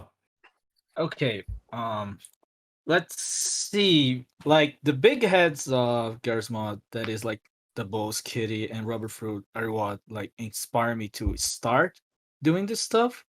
But people like El Toro actually like blowed my mind on how much you can do with Garsmod, and people like Burno reignited that flame of me like actually animating back a Garsmod again. There was a time in which I was like, I don't want to make Garsmod anymore. It's not as fun. But then I saw like Burno stuff. I'm like, okay, this is actually fun again. I'm gonna go back. But yeah, those are I think are my main inspirations. Inspires me to see people who just aren't limited, like the juxtaposition from a Dr. Face video to a Burno video or a Dr. Lauv or whatever. Oh yeah, Dr. Face also like inspired me to like make more lore centered videos. Yeah. They're still funny and enjoyable, but they're like legit experience. They're like actual animations, like actual shows, or at least the one video everyone looks at, Revenge of Ninja Spy. It's like start to finish, it has proper like plot beats and everything. I am terrible with words right now, but I'm hoping people will understand my point. Yeah, Then going to a more Ninja Spy was a big one for me. Yeah, it like Cam said in chat, it basically shows that Gmod can be more than just lol funny random. It can actually have proper story progression. Stuff like what Seibs has made with tasty calls and stuff. Exactly the same point. And on the like heavy subjects and stuff, there are less chaotic things that can be done. But at the same time, you can look at things like what's his name? Anton Daylight, the guy. Oh yeah! That's what Holy I'm saying. fuck! There we go. Yeah, there you go. How can we forget about He inspired me a lot. Dude, his like absolute freaking chaotic and yet still well detailed animation. Like you can just see this huge broad range, and every time you go, oh no, Gmod's just funny, throw ragdoll around, and then you look at all these different like people who make completely different styles and themes and tones, and you're like, oh, you're not really limited. It's just down to what you actually believe you can do. That's inspiring. How do you pronounce his name, though? Antoine? I don't know. Antoine Delac, I think. Antoine Delac. Sorry, cool French dude. Well, excuse me for not being a French person, Erdemon. Yeah. Excuse me. We can't all be French. Or Monsieur Herr. Antoine? Antoine? Je ne suis pas un saucisson de papier. We all know him. What was the one where Bill's in hospital? That's a classic. We can name that one. That's what it's medical license. Not driver's license. It's medical license. Yeah, I do want to see Medic lose his driver's license now, though. I love the way he did like Bill shaking when he's screaming. That little subtle animation is really hard to do. And he did it really well back then. I feel like I'm better at that now, but it used to be impossible for me. So he's also a pretty good animator in general. Like even his stuff. He's an actual animation student, isn't he? Yeah. Yeah. Yes. So was I. So was I. Don't do it for 1 year. Yeah, I took a class in high school. Yeah, same. That was more high school. That was more to solidify things I already knew. Just to Literally exactly the same. It like just reinforced the mentalities I already had instead of I didn't learn it. I learned some nice things that were great to take in, but I didn't really improve a whole lot. It just kind of reinforced things I already knew. Yeah. I'd love to study 2D animation and improve like crazy, and that's going off topic. I'll be quiet. You should always start in 2D. Okay, now my inspirations. There was a gentleman, still around maybe, USAF Mike. I say USAF because Kemi told me to, but it's USAF Mike. He was in the Air Force. He does funnier coach videos than I do, and I'm jealous. He's the funniest coach on YouTube. Just watch USAF Mike. Like that is a big inspiration. Me trying to make Coach into this funny Gmod character because he does the best. Like just the acting. You know, it's simple animation. It's nothing but ragdolls and screenshots. Yeah, I've seen a few of his videos. Like Rochelle almost gets her revenge. I think I've seen. Ellis feed the gators, and I love the part where Ellis like he wisens up. He's like, "Oh, Coach wants me to feed Rochelle to the gators," and he looks over, and it's just a head turn, but it's like perfect. Beautiful. I think I've seen that one. I've stolen things from him. Like when Nix comes up, he's like, "What happened to Rochelle? Hey, hello, where's Rochelle?" And Coach goes, "Oh shit!" And his eyes like snap to Nick. Like I've stolen that, and I put it in High School 6 when Francis is like, "Oh shit, we broke into this apartment. Now the girl sees us." Like he does the same thing because it's the best. It's the the best. I'm jealous. I'll never be as good as that because he perfected it 10 years ago. So anyway, you said you should check it out. Oh yeah, post a link. Some in dude chat. that was in the Air Force is better than me at animation. Well, yes, that's true. They're their own beast, and you are as well. I need to stop Must be using like that. funniest dude like on earth. Is there any more questions? Do we have anything else before we show a very special video? A very super special. Not that special. Main man himself, KinAnimationsFTW Esquire. Special. Yeah! Animations! Oh, main man! I'm just saying, Animation made Preview! Oh god. I really have to see this in like 2.5 hours. Sorry for the pressure, mate. This is it. A lot of pressure. Yeah, I now- made it in like before if you guys actually show it now, I made it in one day. Like yeah, That's okay, okay. About it. I made it in Let one Kim do it. fucking day. We're all friends here. So Thank you for that. Well, we won't judge you that hard. We're Then. gonna watch a trailer by KinAnimations. That's what we're getting at. Anyway, this is the cool end. you off. No, we love you. I regret to announce this is the end of Gpod 20. Yes. I will see Muzz. We have Hair. He can say something. Something. We have Shane. I Toon. made that joke already earlier in the podcast. It's coming full circle. Yeah, no, you rehash. Oh my God. Yeah. Shane, Sorry. say something. I finished my dinner and I have cold feet now. I finished my breakfast and I have cold feet now. Vicar keeps insisting I say music reference, so I will. Anyway, Kim. Kin, you say something. It's been really fun. Like I was really nervous at the beginning. If we had like a heartbeat sensor, it would be going off by the start. But now I'm way more comfortable. It was really fun. I may do this again if you guys call me again. Yeah, really Absolutely. Okay, When we'll your next consider it. project comes out, you can actually talk about. We'll put you in our Rolodex. Mm-hmm. Anyway, that was Gpod 20. Heartbeat I don't know how to increasing extend this because I'm not in What about control Ben? of the stream. So, Okay. goodbye.